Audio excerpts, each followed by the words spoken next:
Hey, welcome makers. How's it going today? Welcome to another weekly maker hangout. Saturday, 1 p.m. Pacific, each and every week here on YouTube and Twitch. And today we are doing an awesome giveaway from 3D Printing World. They sent me a coupon code last week, and I was able to get 2 rolls of Prusament filament for free. I just had to pay shipping, and I bought their Galaxy Green and Prusament Orange. I have them right there behind me. And they were nice enough to offer a coupon code for all of you today. So later on, I'll put what you have to type in chat here in a little bit. And sometime in, I don't know, next hour or two, we'll do a giveaway. It'll be one winner anywhere that Prusa delivers. The stuff that I ordered came out of the Czech Republic. I did have to pay for shipping. So here to the U.S., it cost me a little over $18 to have the 2 free rolls shipped to me. But we will do one winner, and you'll get a code after the drawing. You need to be in chat to win, and after the drawing, you'll email me. I'll send you the code, and then you'll have a code good for 2 rolls of Prusament filament. They're PLA or PETG, and that'll be compliments of 3D Printing World. They do awesome models over on Thingiverse, Fangs, Printables, and we'll show their websites here in just a little bit.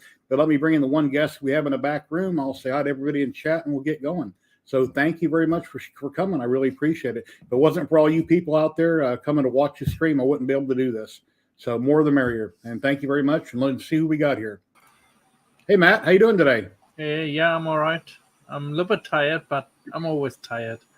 So let's see who we got here. Guy the Jedi, non-fam. Hello, non-fam. Cause Bricks. Hello, hello. Dr. Derp. What's going on, Dr. Derp? Hey. Hello, hello. We are live on YouTube and we are live on Twitch. And I stream anywhere from 2 to 4 hours, depending on how many people are on screen and what all we have going on. But thank you very much for joining, everybody. Hope everybody's having an awesome weekend. Hey. Daniel Whitney in the UK. Hello, hello. Jedi. So I think Liam's going to be here today, and I send out a lot of invites like I do each and every week. And I posted it there in chat. If anybody out there that's watching, like, come in, hang out, and talk about your projects you're working on. Liam retired. If I know who you are, I'll let you come in. But there's the link right there. So hope everyone is doing well. I thought Liam retired. Liam, I don't think he's doing any more live streams on his channel, but he'll pop in here when he can, based on his work has got him really bogged down, I guess. So, what's new with you? What's new with your new printer you got there? You got the P1P from Bamboo Lab. How's it doing? Yeah, pretty good. Hold on, let me pull him up. I'm printing right now nothing, but I'm getting ready to put a new print on. Don't know yet what I'm going to put on. Probably lithophane. I did one lithophane, but it's a black and white lithophane, and it's what's it called? Basically a raised picture, basically. For blind people. The blind people could touch it and they could feel the braille picture? Similar to braille, yeah. Nice. It's actually a dinosaur. I took that picture, and on the top corner you even can see the writing. Nice. Doesn't show up really well on camera, but yeah. I thought to make it look like what you see in the museum, you know? Yeah. So, yeah. And I made some weights for the filament rolls, because my issue is once my filament rolls get lighter, it starts hopping in the... Yeah, I've had that same problem with my cardboard spools. So I printed those and I put desiccant in them. I think yours don't have desiccant, but they're real heavy, right? Yeah, they're like 200 grams. Yeah, just print them with a lot of infill in them. Yeah, nice. 100% infill I did. And I thought about to put like little screws, not screws in it, but nuts in it. And Dr. Erk said he made a few lithos of landscape of birds, etc., for a friend so you can feel how they look. And Sergio says he has another birthday party to go to soon. All right, Sergio, hope you have an awesome time.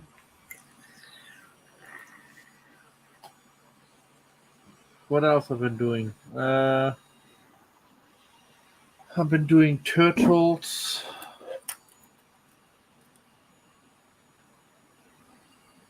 Little keychains, nice. Yeah. You done those in multicolor on the bamboo? Yeah, multicolor on the bamboo. I mean, the colors just came out. Wow. Yeah, I know. It's like I No. can't paint that well. That looks great. Yeah. No. Like, yeah. It wastes a lot of poop. It purges a lot of filament, but yeah, it comes out really, really, really nice. Yeah, but if you fill up the build plate, then you don't have that problem. Too much is the same amount of poop as for 1 as for 10. Yeah, You if you're know? gonna if you're gonna do a whole bunch of the same thing, yeah, print them all at once. That way, it does all the same layer changes for all of them at once. It's brilliant. I think so. I'm not too happy about the first layer sometimes, because sometimes the layers have a little bit kind of like a warping to it, but that might be because the bed might be too hot. You're using a textured plate or the cool plate? The textured plate, I think it is. Yeah, I wouldn't let it get over 50, 60 C. It should default, I think, to 60. It All right, should. 65. I'd kick it down 5 degrees. 65 is it's a little warm. Or it might be for a lot of your filaments. Yeah. Richard McLean, hello from Las Vegas. How you doing today? Yeah, I had a countdown timer I was going to run earlier. Speaking of minions, and I'm going to. I thought I'd get a copyright strike if I showed it, but I'll show it for under 10 seconds, and I won't. But here's my intro I was going to run.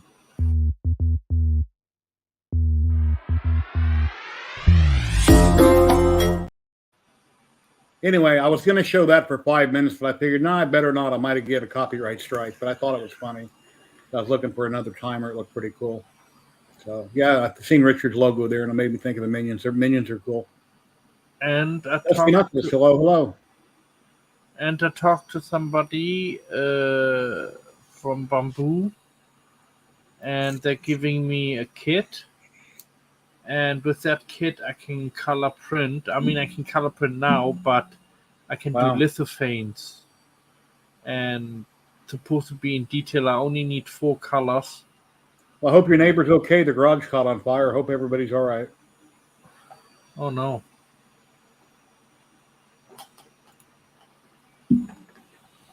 Yeah, I'm very excited about it. It was posted in the Luban group too.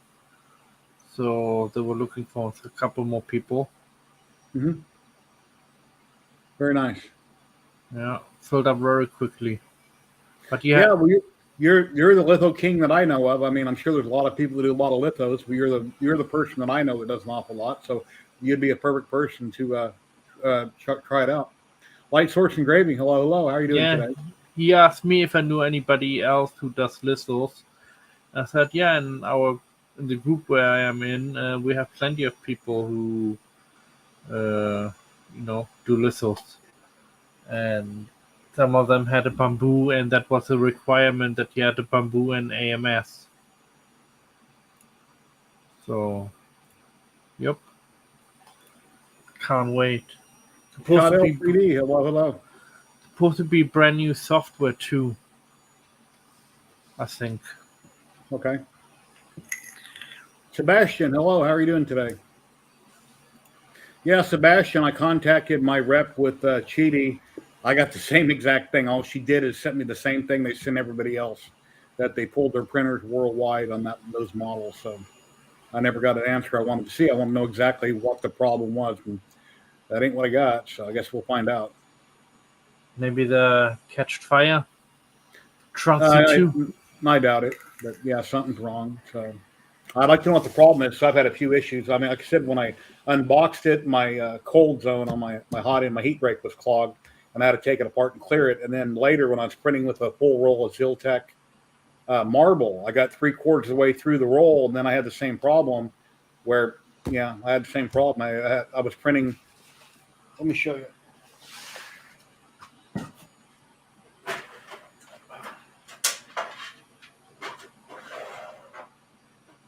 I don't drop them. Printing all these brackets in marble, and 2 of them are thinner than the rest right there in the center. And yeah, the print had finished, I thought, but my extruder had clogged and it kept going. But yeah, I don't know why. They were printing perfect 2 at a time, and then they weren't.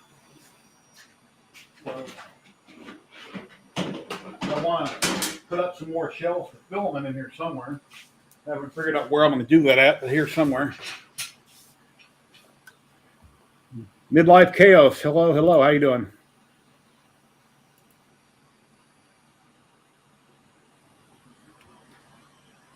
Yeah, and the 2 rolls of filament that I got in the mail from Prusament, 3D Print World sent me a code.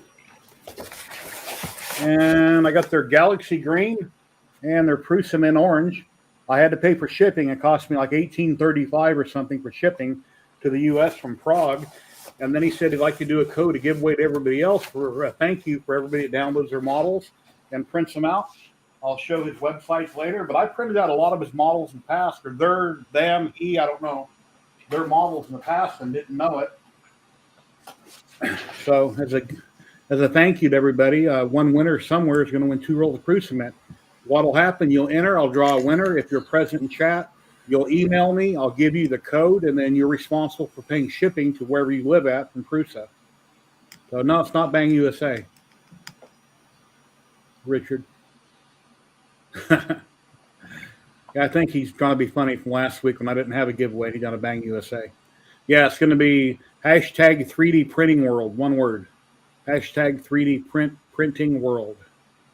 If you'd like to enter on that. And I'm not sure where Liam is today. If anybody in chat would like to drop in, you're welcome to do so and talk about what you're working on today. I send out like 20 invites every week, and we see who comes. But it's kind of hard on Saturdays. A lot of people work Monday through Friday, and the weekends they got other things to do than hanging out. But anyway, hello, Kate. How are you? Yeah, Bruce is great filament. Print's great. I buy Polymaker whenever possible. I love Polymaker, but a lot of times I can't afford it. And since I'm an affiliate with Ziltech, I get a great discount. So I buy a lot of Ziltech. But Polymaker prints a lot better for me than Ziltech does. But Ziltech does make good filament.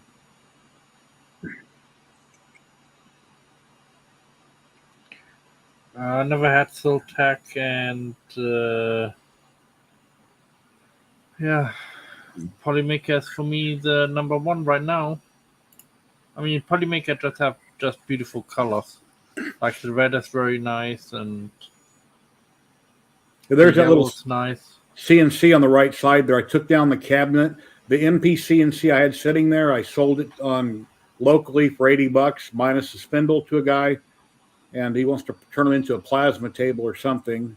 And there's a Makita. I'm waiting on the bracket from the company so I can mount it. It's a $30 bracket. They said when they got them in stock, they'd send them. I got a confirmation email as being sent. And then the next day I got an email if they're out of stock, and I got to wait a couple of weeks. So I went on Amazon to see if I could just buy it, and they're out of stock on Amazon. It's a 65 millimeter spindle mount, so I can mount my Makita on it. So that's why it doesn't have the Makita on it yet. Then there's my Auteur Laser Master 3 on the left side that I got from Navarre 3D Printing from Trevor, the little 3018 CNC that came from Comgro in the past. And my garage is a mess. And the printers in the back there, it's an Anycubic Cobra I'm selling, and then a Kaiwu Max 3D that I'm selling. Kaiwu has a layer shift problem on it. And the rest of my garage, like I said, I need to straighten it up. And David Chambers, I just seen this over on Facebook. Here's something David Chambers, he's an awesome designer, and that'll be a cool little model when he releases it to resin print. That'll be really cool. So that's a render there, but that's not the actual model, but that's what he's designing. So that'll be really cool to get to resin print that. So, and I'm getting behind on comments. Oh, let me back up and see where I'm at here. Yeah, yeah, Ziltech is USA only. They're filament. Prusament prints really nice, and I'm having a brain fart. Yeah, Polymaker, yeah, I have that. Polymaker, great filament. Hey TK, how you doing today? Hello, Roger Brown.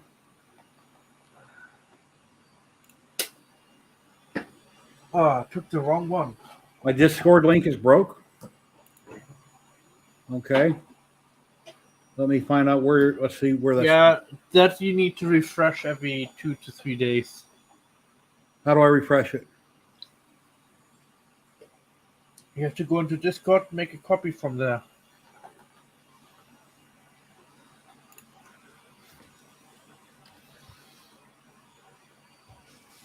Yeah. No, I'm very excited of getting this new coloring system to make lithophanes with. It's just designed to make lithophanes with. But I reckon the same type of software and filament Hello, Pete. can maybe be used just to make regular objects too. Because if it works for lithophanes, why not? It should work for other things too, you know. But Hello, Trevor. as far as I know, you still have a white filament roll. Then you have a red filament roll, a white, a red one, a yellow one, and a blue one, I think. Yeah, Sebastian, I got to figure out where to do that at, and I can update that.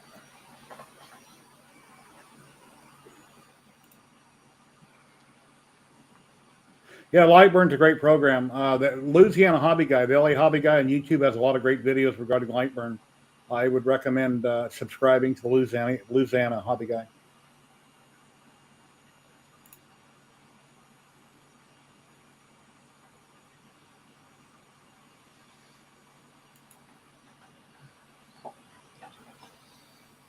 Oh yeah, and hopefully, oh yeah, let me show this off. Hello, Jeff. How you doing today? The people didn't show up yet. Well, just shown up.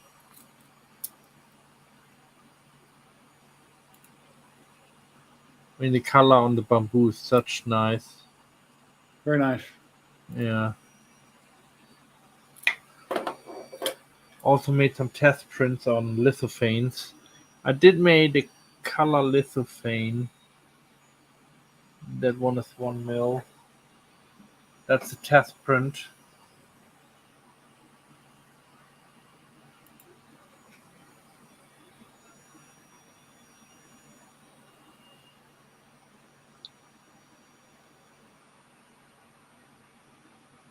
Camera doesn't do it justice, but I'm almost happy with the settings what I have. I just have to tweak around a little bit more. And I made a big. Here's a Discord link here I just shared to both platforms by right-clicking on my name. Yeah, but I need to figure out where to go edit that at in the bot in I guess Stream Elements.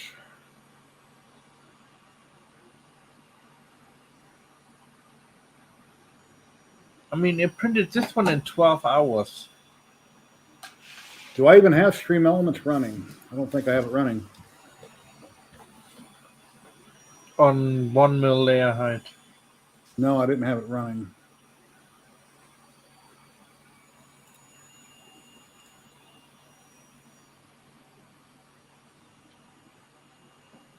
Let me see. YouTube. We're on YouTube and Twitch, right? Yeah, YouTube. Got a couple things here I'm trying to fix.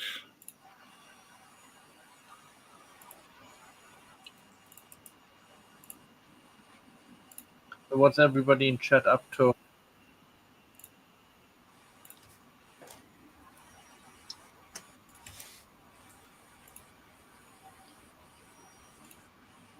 Okay, that's updated. 3D printing world.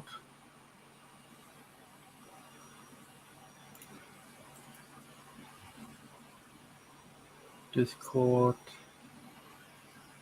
Yeah.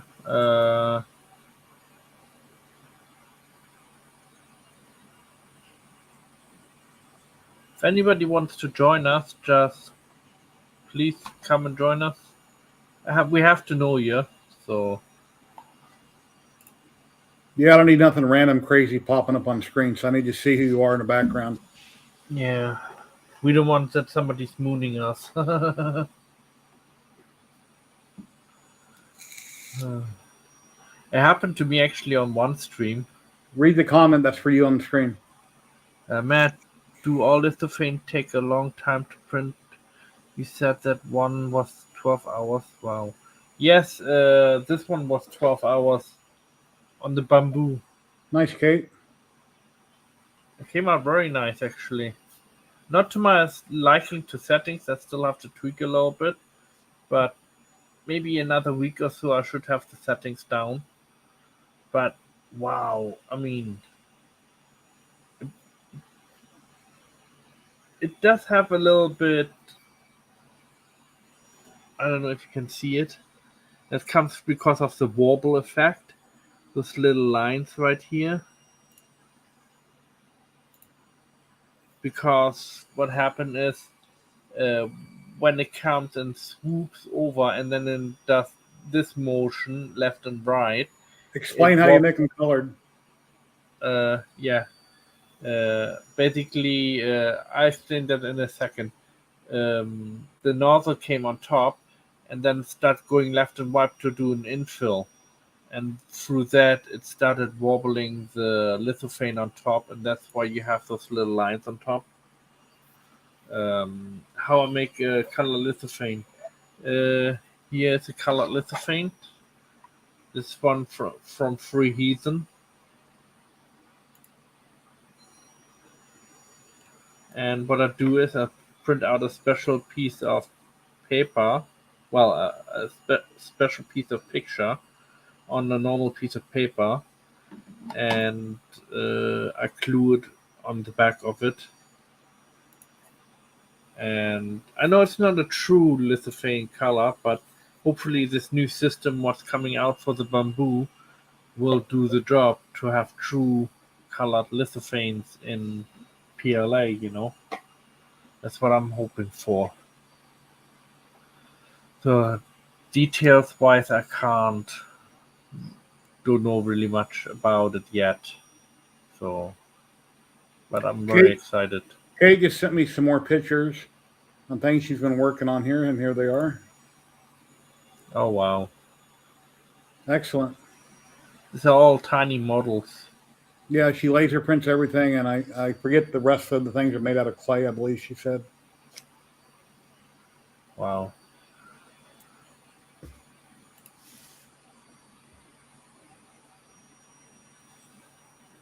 Very nice.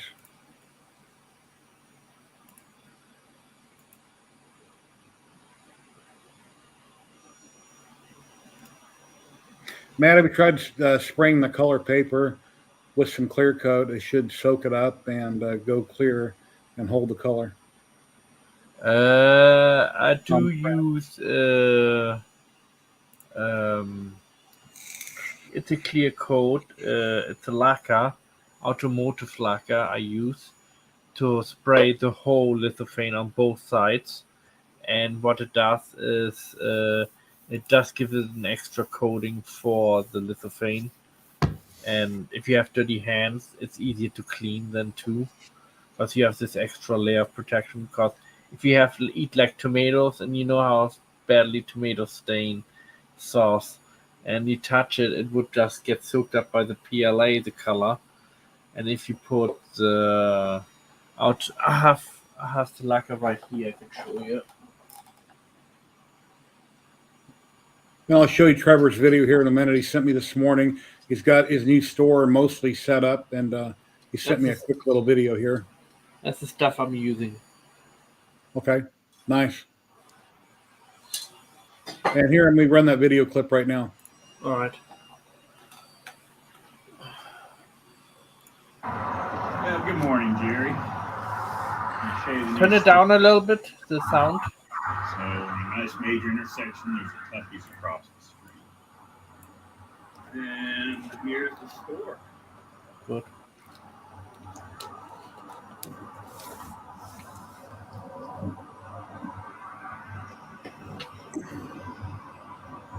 Yeah, Trevor, maybe have some banners hanging down in the room above different things. That way you have some kind of pictures. I know there's not really room on the walls, but it looks really cool, Trevor.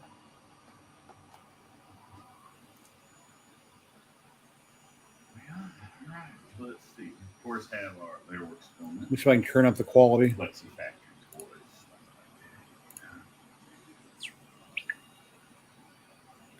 Oh, you know my friend Marco?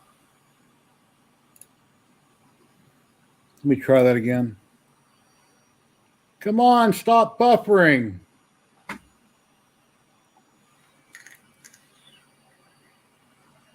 I'm on the highest possible tier on my Cox cable. Gigablast. I've got a new modem. Come on. The streaming is fine. It's just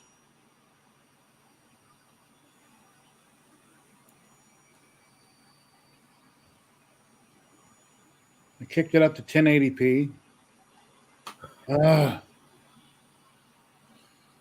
Come on.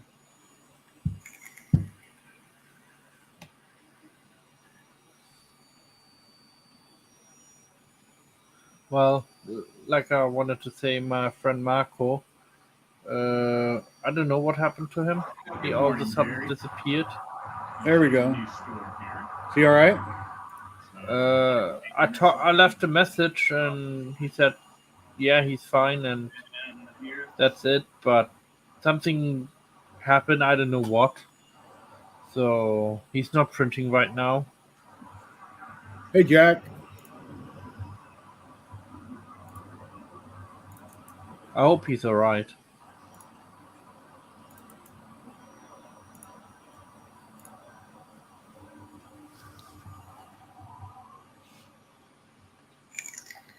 yeah, all right. Let's see. Of course, have their works filament. Flexi factory boards.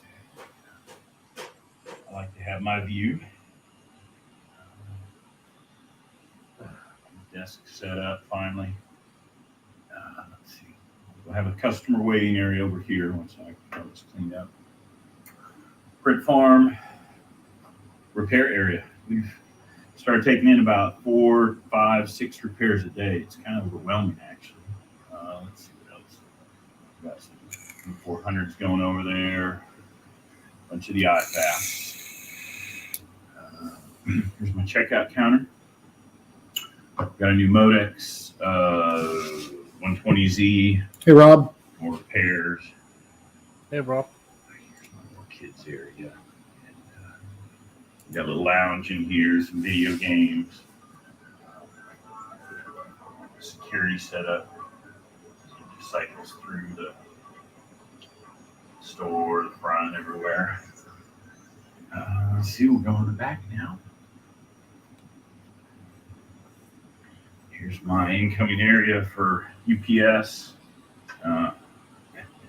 Got my other big printer stash back here. We got a nice bathroom. Got double doors. Nice little area here. Now it's chaos. So we got all our filament racks back here. We got a nice little break room. And I have my logo going across this so you won't be able to see. You'll be able to see out, but not from it. We have the rest of the print farm will be going back here. And 4 back there, some 5 pluses. And then got all my resin printers in there. So today we'll be setting up resin tables out here. It's getting there. It's looking good. And then Yeah. the other end of the store here. We're going to put a TV there and we'll be able to do some classes here. Excuse me. Got public restroom. Standards and shelving. So we'll be able to print Nice shelving. on my surplus printer inventory. And then racks for filament and resin.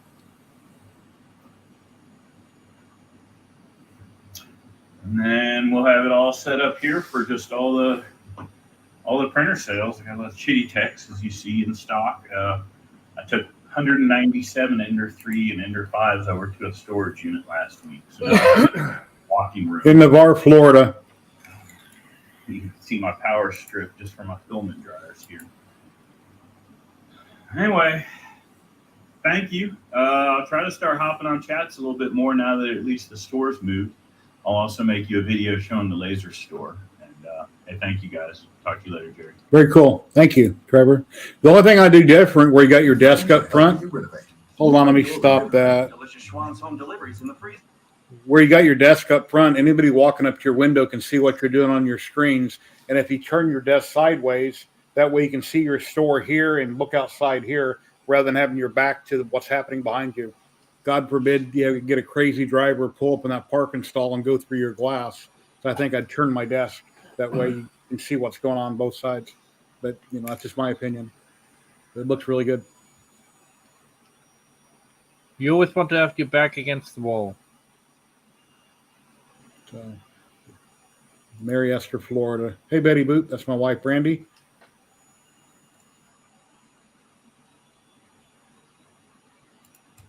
Anybody like to drop in? You're welcome to do so. Here's the link again. She's back home now, right? Oh, double 10 on it. All right. What? She's back home now, your wife. Yeah. She's been back home for a while. Yeah, very welcome, Trevor. So your other store is in the mall where you moved to the old GameStop location. That's going to be your laser store, correct?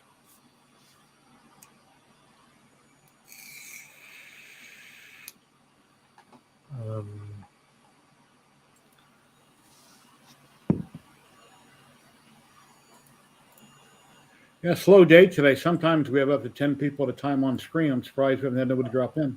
I know. Very slow. There must be somebody else streaming or something. I'm not sure why. Yeah, okay. Yeah, the other store in the mall that Ricky's running, his wife, is their laser store. Very cool. Yeah, thank you for sharing.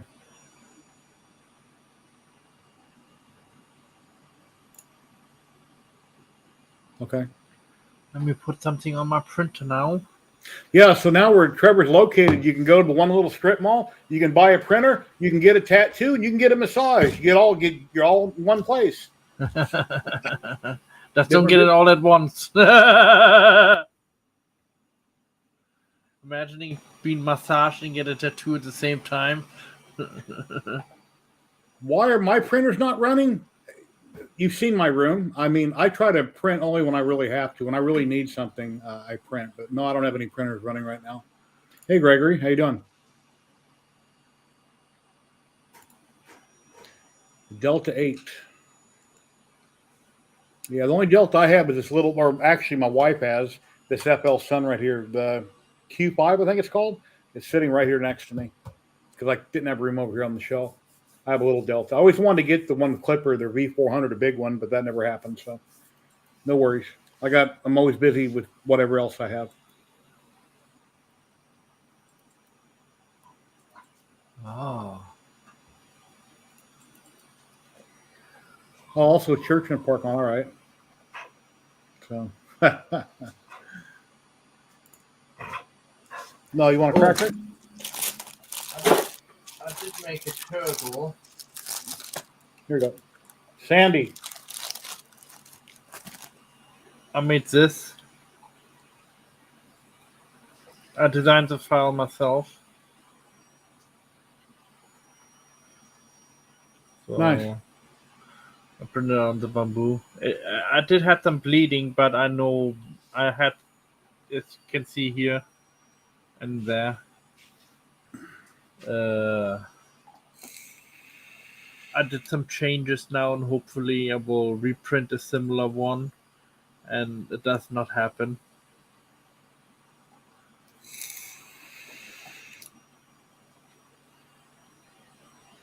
Muse 1083. Hello. How are you doing today?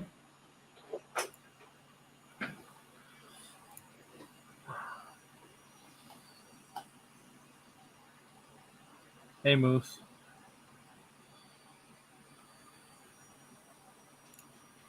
Cool, Mr. Stevens. Mr. Poole, actually.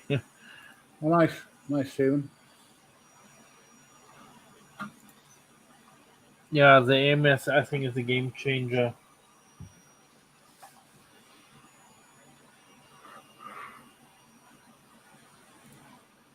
Let me update some of my photos here and I can re-show them. We like the energy today. Who, me? Yeah, and me too. There's not a lot of people on screen. Yeah.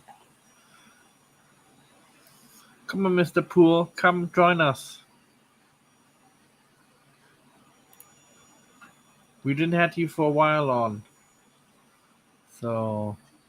Yeah, tomorrow I'm heading out to Prump. My brother had surgery on his hip replacement a few weeks ago, so I got to come out, go out with my sister and help him do some stuff around his property. And then I've been working on doing some videos. I've already done one video on it on my Saint Smart GMC 4040 CNC router there on the right. I need to mount my Makita router on it, but I haven't got the mount yet. And they're out of stock at the company. I thought it was on the way, and then they canceled and said, nope, it's back ordered for a couple weeks. So I'm going to do some videos running that little tiny spindle that it comes with. So I need to make some stuff with it and talk about it. I've got it bolted down the table there where I had my MPCNC. And the cutting area, unfortunately, is only 15 by 15 and a half. I thought it was 2 foot by 2 foot, and it is pretty small. And here's what I replaced. This is my one that I took my router off this. I removed the top cabinet, and that's where I mounted the one that you just seen in the picture. And then I sold this one on locally on Facebook for $80. Just the frame and the motors, and not and everything, minus the Makita router.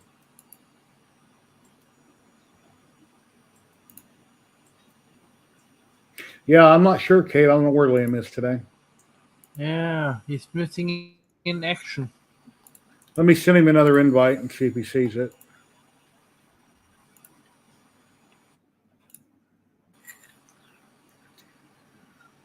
Find his name here.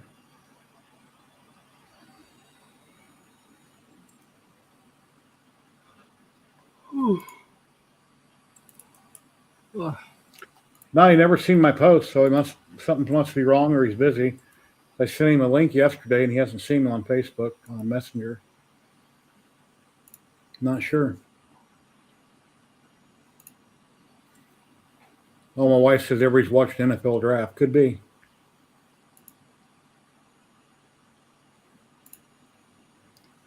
Liam watching football? No, he's not a football guy.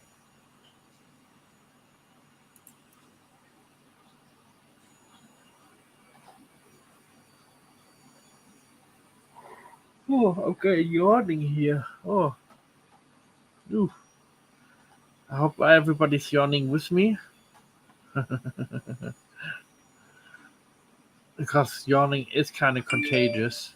There's a lot of plastic fillers you can buy down at Home Depot or Lowe's. Trying to think of the brand name of it.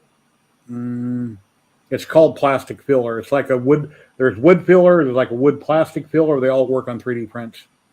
Even the one that says wood filler. It's in a tube. You unscrew it, squeeze it out. Works really good. You can also use a 2-part epoxy. It's called something sculpt. Let me grab it. I'll show you. Yeah, the K1 from Creality looks interesting. They're welcome to send me one. I'm gonna try to, do my lithophane on them, but yeah, the do sounds interesting. Hey, Dazzy Vazzy. It's called, there's plastic filler. You can buy at Home Depot and Lowe's. This works really good. It's a 2-part epoxy. It's like clay. You mix up a little bit of each and knead it together really good, and it'll be as hard as steel, and that works really good. And you can sand it down. It's good for filling holes and cracks. Resin works really good also. Take a little bit of resin on a Q-tip and cure it with the UV light, or clean it off with IPA and cure it with the UV light works.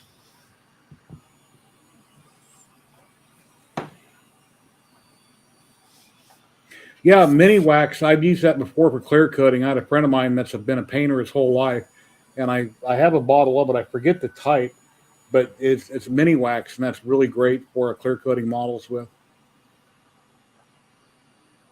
What do I think about the K1? Not much to talk about except, looks interesting for me. I would like to have one, but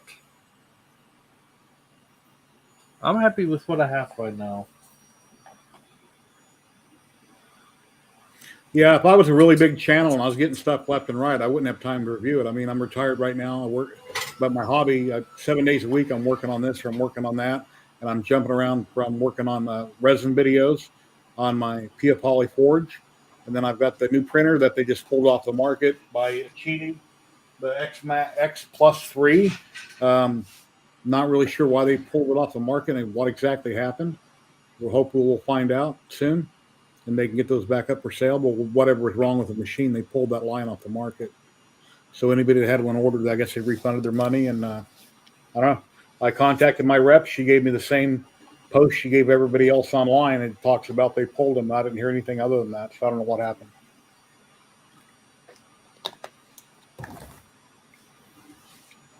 But 3D printing world, let me share some stuff here.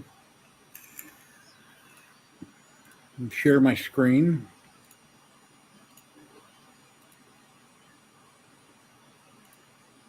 And 3D printing world over on printables. I printed out a lot of their stuff in the past and didn't realize it, but we just kind of scroll through here and show you some of the stuff that they have you can download and print for free. Let's see, that's the Prusament. Okay, here they are over there on Bangs. I think a lot of cool files, and they're the ones today that are donating 2 rolls of Prusament to chat when I do the drawing. And at Christmas time, I printed out a bunch of these boxes and I put gift cards in them for relatives. They print really nice. You unscrew the lid, they got gears inside and locks, and they're really cool.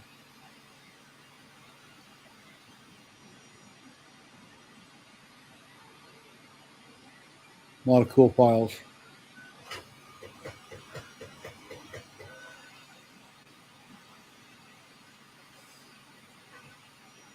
This collapsible sword I've done. I don't know where it is, but I've done this before. Ladies and gentlemen, we've got the one and the only, the real Sam Prentice. Oh, Hey, The Sam. real one. Hey, how you doing? Pretty good. I just got a message saying you're struggling tonight, so to get on. thank you for coming. Yeah, we usually have a lot No of worries. people, and it's been kind of slow. 3D printing world, which has tons of cool STLs out there, are donating 2 rolls of filament to anybody in the world where Prusa ships to.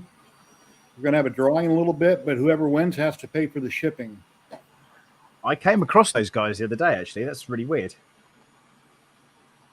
Yeah, What's they the sent latest me- model? I don't know, actually. I'm guessing lightsabers. Okay, that makes sense. Nice. Yeah, I thought I had their other page up here. Where is it at? And there's Prusa's website. It'll be for PLA or PETG. Yeah, I don't know what I did with the link.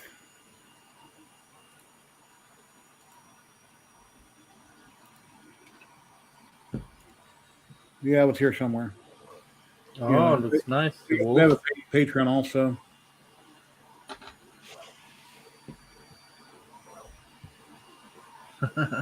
Yeah, I don't know what happened with Cheaty, but they pulled their printers off the market, their newest line.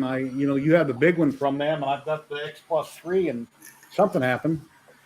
Yeah, there was some real serious issues with their firmware and probably with the building as well. The Max 3, whatever it's called, the 3X, the big one that they sent me.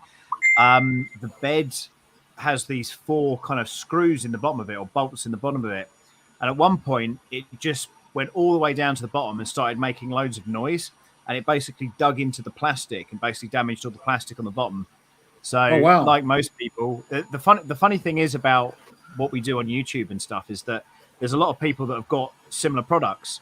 And we've come across this, I think, once or twice where, maybe I'm doing a product and someone else is doing a product. And then you end up talking to someone, you're like, have you got that thing in at the minute? And they're like, yes. Have you got this problem with it? So I sort of took to Twitter and I think Modbot had one and he couldn't get it working, or it didn't work on the stream. And there was him and a couple of others that I think have had it. And yeah, weirdly, I can't remember who it was now. 3D printing genius or somebody like that who does a lot of stuff online, not on YouTube. He does it on. He writes about it, blogs about it, and he was like, "Yeah, they pulled it," and I was like, "No," and yeah, they have. Yeah, so I wrote out to my contact, and they said, "Yeah, it's sort of done."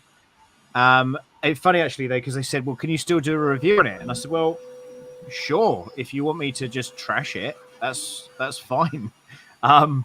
But it was weird because I hadn't worked with them before, and obviously I wished them well. And I think actually they've probably done a better move by stopping here rather than trying to fake it, which a lot of companies try and do, of course, which sucks.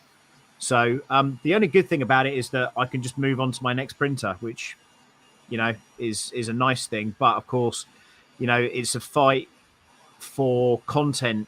Certainly when you get a brand new machine in, and it's a lot about who gets it in first, who gets the views, who gets the ultimate prizes, I guess. But yeah, it's a shame. It's a real shame. And again, I put on Twitter, what should I do with the machine? Do I trash it? Do I strip it? Do I try and make it work? It could be. Let's wait and see what their resolution is. Maybe they'll either send you another board, or they'll have an update for Clipper. They'll fix the problem. But that's I heard weird, they were going to send me a new machine. That's what I heard. Okay.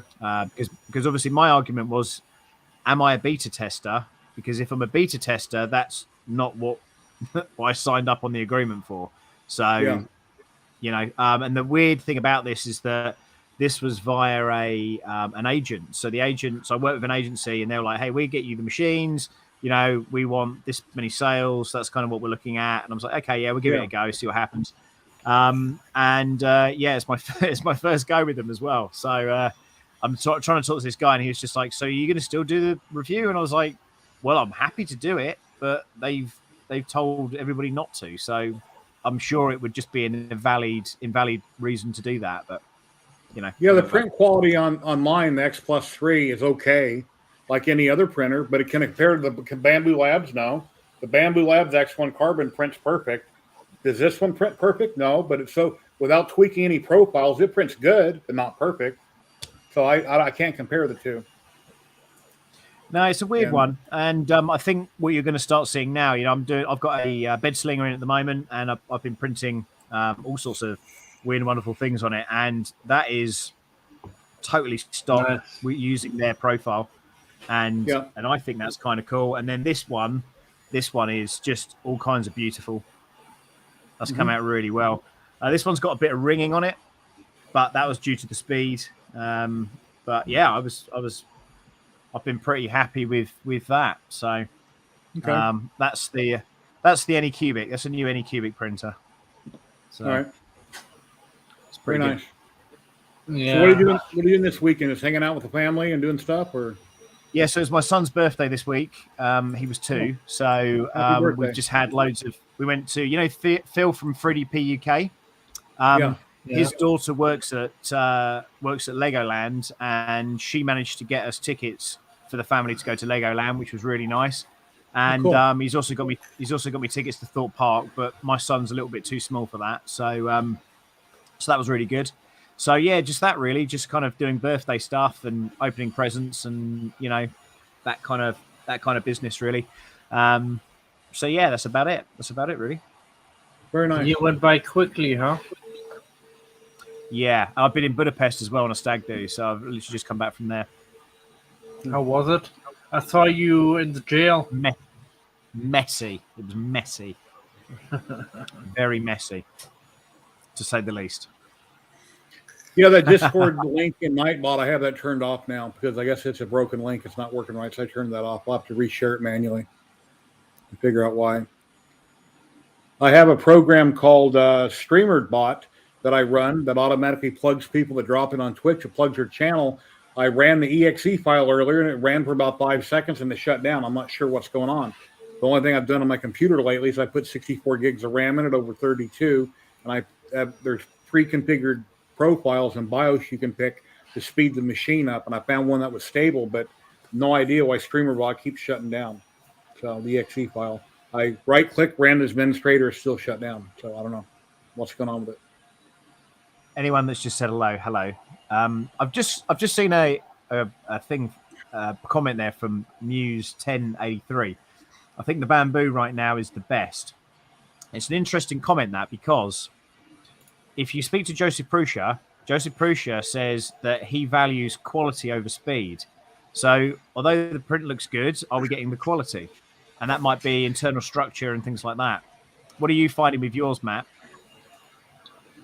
There's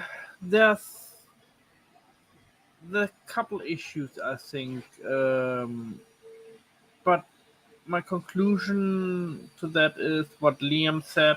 He has similar problem, that there's some ringing on the side, like lines. This is a bad example, but it looks similar to this. Yeah, okay. Yeah. And I mostly have it vertically, not horizontal. I normally get those light horizontally, but now I get those vertically on here. You can. It's basically on the top layer, but it's faint. The camera doesn't pick it up. It's acceptable. I mean, for the speed what it's going, and I think So most what quite a lot of will people are not saying even- is, you know, on the pulley that you can get muck inside the pulley, and what that does is it can give those ripples. So if you've got Alright. if that bearing is not completely straight, if you can imagine like a circle, but then you've just got a little hump in it, when that belt Yeah. goes along, you get that ringing, you get that kind of continuation of something that's not right across your print. And it could just be because, again, this is why back in the day when they went, hey, what's the easiest way? We've got Delta, we've got Core XY, and we've just got standard i3 bed slingers. They went with the bed slingers as the biggest, easiest way of 3D printing. So now we're trying to do Core XY on a consumer level, straight out the box. These kind of issues are, they're tried and tested issues that people have had probably for years and years and Thank you for years. the follow. But Holly it's a very 72. difficult. It's a very difficult one to, comment on, especially as all the machines are essentially the same, but the usability of them is going to be very, very different. And depending on what you're trying to print, they used to say about Core XY is that you wouldn't do a very good big circle. The circle wouldn't be exact. But again, with the software, with the tuning, I think you can get pretty damn near close. But of course, if you're building something like when I had the CR30, the belt printer, the Naomi Wu belt printer, that was coming up when I was doing a big print on it, like 10 mil short. So for engineering purposes, no good at all. So, it's a came tricky out one. nicely. That looks nice. Yeah, it depends of what I think a print gets the ringing, because this one doesn't have it at all. Yeah, Liam said he was angling his prints on the bed and it got rid of most of the problem he was having. No. Has he still got a bamboo or not? Yeah, the P1P, the second P1P that was sent to him. Okay. Interesting. Yeah, like you say, I think every printer has, certain equalities or issues or, things that we don't like, which, again, depending on what you're printing, you may never, ever see a quality issue if you're not printing something that maybe someone else is printing. So if you're printing something that has, if you're printing squares and stuff like that, again, you may or may not see it. On the 5 P1Ps that I've got none of those issues. The only issue that I had was with an upgrade, firmware upgrade, and it kind of just went a bit weird, and I just had to reset a few things, the K value, and it went back to normal after that. The X1 Carbon, though, brilliant, absolutely brilliant. Never a single issue with that printer. And again, we almost got a luxury now of cloud printing. So Creality Cloud does allow you to do that, like the Bamboo does. But any other printer manufacturer that's putting printers out now that doesn't do certain things, I think people are going to warm towards Bamboo and cloud printing. I think that's going to be the next step, I think, for us, depending on what you do. Again, my stuff's all remote now, So if I'm sending stuff remotely, I want to make sure that it's printing. How do I do that? Well, it's got to have a camera. It's got to have Wi-Fi. It's got to have adequate lighting. And I've got to be able to see if there's a failure. So, bamboo is a very good natural choice for that. But of course, Prusa doesn't have a camera on it. It doesn't do cloud printing unless you're putting, additional software onto it. So having it on a cell phone and being able to monitor it from other parts of the house, or if you're gone, is awesome. Then if there's a problem, you can have it retry. If it thinks that there's a spaghetti, you can look at it and stop the print or resume. When I first got my X1 Carbon, quite often it was popping up that I had a spaghetti detection was popping up, and then it seems like it just kind of went away. I think with firmware updates, they changed a lot of the bugs in it, and then it doesn't happen very often. But I haven't used the machine in at least a couple of weeks. I've been working on resin videos, and I'm out in the garage doing CNC stuff. So with having a lot of hobbies, I kind of hop from one thing to another to try to get videos done. So it's tricky, isn't it? It's tricky. It's not another reason why I reset this room back up, because I just wasn't able to cram the stuff I wanted to do inside of a day at my office, at the office now. So it's never, if I'm doing editing and stuff, it's generally from here. And if I'm doing a bit to camera, then why not do it from here? So it's been a tricky one. Being retired and having all this a game changer. Being retired and having all this free time, they're the last 5 companies I've contacted for products I've got. And I'm thinking, wow, if I was a huge channel and I had all this stuff rolling in, when would I have time to review it? Because I almost got myself overwhelmed with 5 items, because I'm trying to get this done, and then I want to get this done, and I can't do multiple things at once. I can't be out in the garage doing something out there while I'm resin printing, while I'm 3D printing. I do one, then the other. I jump around. So I think what people forget is that, whenever you make it, the annoying thing for me is you might spend like 2 weeks making a video, and you put a video out and it gets literally no views or very few views, and you put a lot of time and effort into it. And, that it's quite underwhelming, or it devalues you as a content creator. But, that's just the way it is, unfortunately. If you didn't catch the first push, with, doing Ender reviews and stuff, it seems like it's a slow growth, which is a bit of a shame. But again, trying to get products in first and get them out in an ample time, sometimes you then devalue your input. So you could do a really good video, nobody watch it. You could do a really bad video and everybody hates it. So, it's a time management thing. I'm really bad for big tree tech items. They send me so much stuff, like all the time. Again, anything they send me is like boards and things like that. It's like, well, what am I going to put this into? And when am I going to do it? So, and again, who's going to get any value out of watching that video that I've just upgraded an Ender or I've upgraded something? It becomes very, very tricky. So, doing the live streams and stuff is all well and good, but I do prefer to do the videos like the Snapmaker J1 and, stuff like I put out recently. Spend quite a lot of time doing it, but there's still going to be people out there that do not like what you're doing or don't agree with the format. You just got to take the rough with the smooth, unfortunately. Yeah. That's the way it goes. I'm probably going to make a video about the new lithophane system, what is coming out for the bamboo. Okay. I can't go really into details yet, but basically it's 4 filaments, and as far as I know, the filament, 3 of them are different color, 1 white one, and it works like a regular inkjet printer where it will mix the colors together to create a new color. Oh, okay. Is that that little box thing, or is that something else? I'm not sure yet. I get the equipment sent to me. So cool. And a whole bunch of instructions, and as far as I know. And I'm one of the only few people who gets it.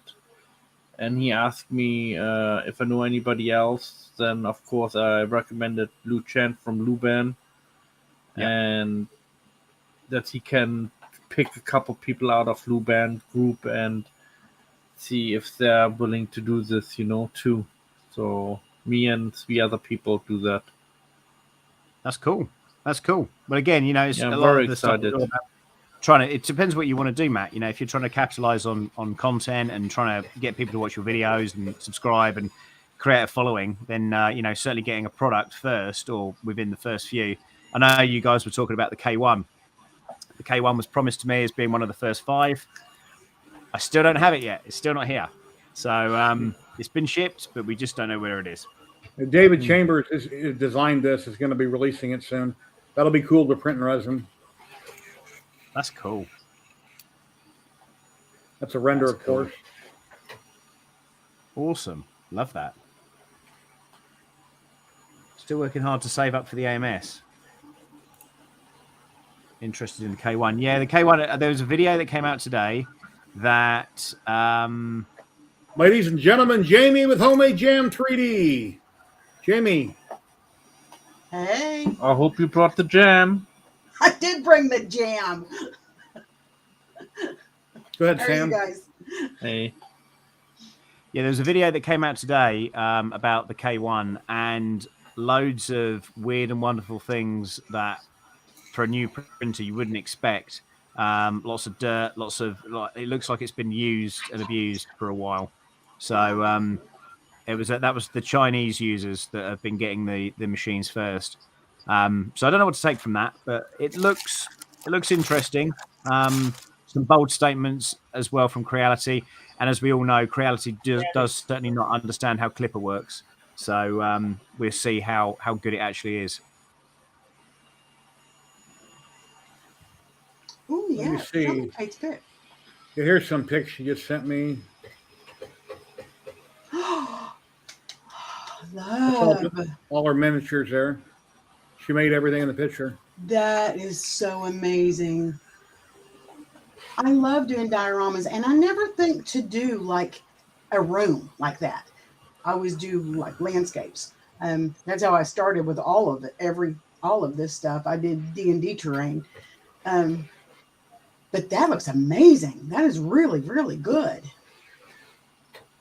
Here goes Sandy. You used to live in Lavaca? Well, that's awesome. I'm in Greenwood, so like literally 9 miles.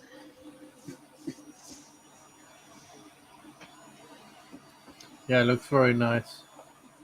My print is it's cleaning up for the next color.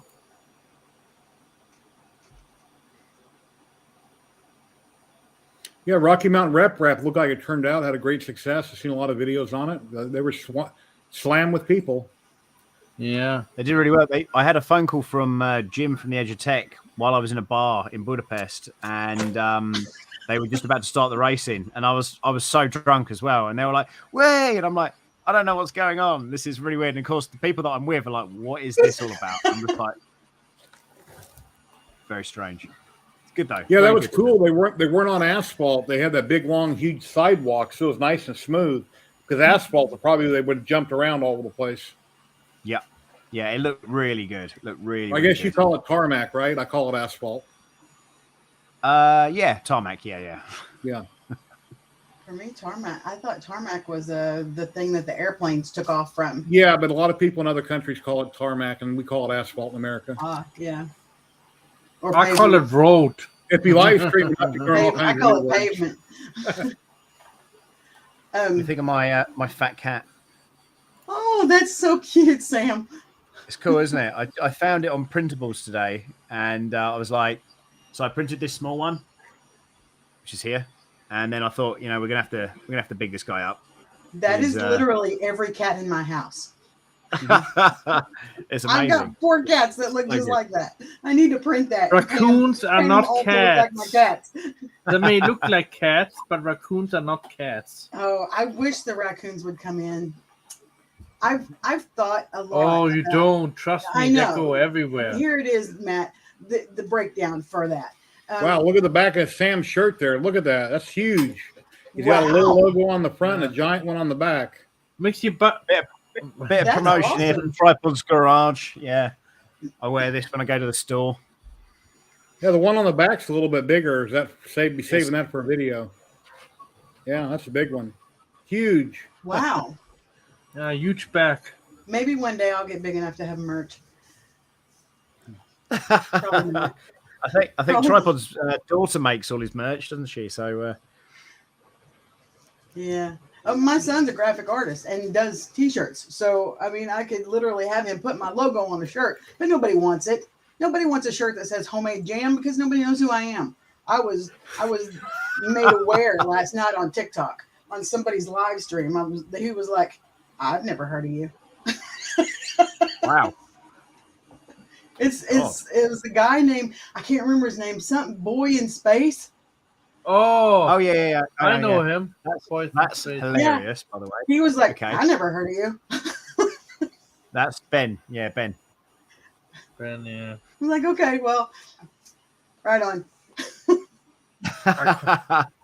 I wouldn't. I call him sometimes the Space Elvis because when he dresses up in his space costume, a couple times I've seen him in, and I mean, like, wow.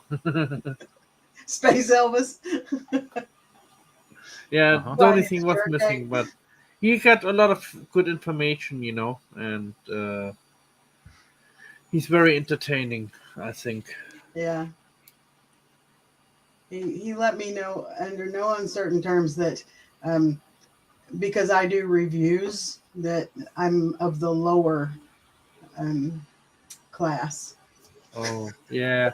Some people make it a way of Everybody me has an too. opinion. Just do what you do best. Do what you like. I'm like, Do what makes you happy. Exactly. yeah, I try to review products that I can actually use and I don't have to buy. right.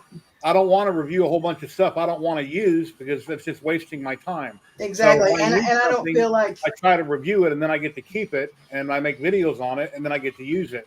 But I don't want to review random stuff that I can't actually use. and then you continue using it and you continue making videos and that makes the companies happy. I feel like people that do reviews for things that they don't really want or don't really need or don't really want to use, They do wonder. those are fake. A lot of people, if they get too much stuff coming in, they'll do one or two videos and they move on and never come back to it because they can't because they got too much stuff coming in. Or never I use like that to get product stuff I again. can review and I'll keep doing my regular videos that I like doing, and it'll be about the same product. And then until that product breaks down or I replace it with something, then I'll keep doing videos on that product. Or I might like let's say my resin printer. I got my Peel Poly Forge. I've been doing videos on it, and then I got a bunch of jam heat resin in. So they're in the Peel Poly Forge or the GK2, and I'm still plugging both companies while I'm talking about the resin. Yeah. Or Wicked Art Patron, I'm talking about him and their videos because I'm basically plugging everybody at once. Yeah, and that's what I do. I'm talking about all the products. Probably the kick that I will stay on until they come out with a GK3 is the GK2 because first of all, Mia has been amazing to me, and secondly, it's an amazing printer. So I may have 5 other resin printers sitting here, but I'm going to stick with that GK2. But like if I get resin, I'm going to plug the GK2, I'm going to plug the resin, and I'm going to plug whoever built the model. And I just feel like if you get everybody in one thing, then hey, you're doing good. Boy in Space hangs out a lot of times with Matt Farmer. Huh. Matt Farmer, the resin guy. The 3D resin printing god. Yes. That's okay because I'm the resin queen. You have to make them aware of. You have to go on. Matt Farmer knows you. I mean, Matt Farmer was here when you was on here, so. I've done hundreds of resin prints. I don't have hundreds of resin printers, but I've done hundreds of prints. Yeah. So. Oh, while I'm thinking about it, the mage finally showed up. That was. You frozen? That was a thing that hit a nerve with me when my husband bought it on the pre-sale, on the Creality pre-sale. And then 2 days later or 3 days later, it's on Amazon for 40% off, $100 less than what he paid for it. Ladies and gentlemen, let me interrupt. We got Mr. Rocking Chairs back, everybody. It's been like a year since he's been here. We got Dixon Hoffman. Wow. Dixon, Holy cow! how you doing? Where the heck have you been? I've been too busy. I've been too busy. I just been lurking. Hey, Joe. Good. Well, good to see you. I'm glad you're doing well.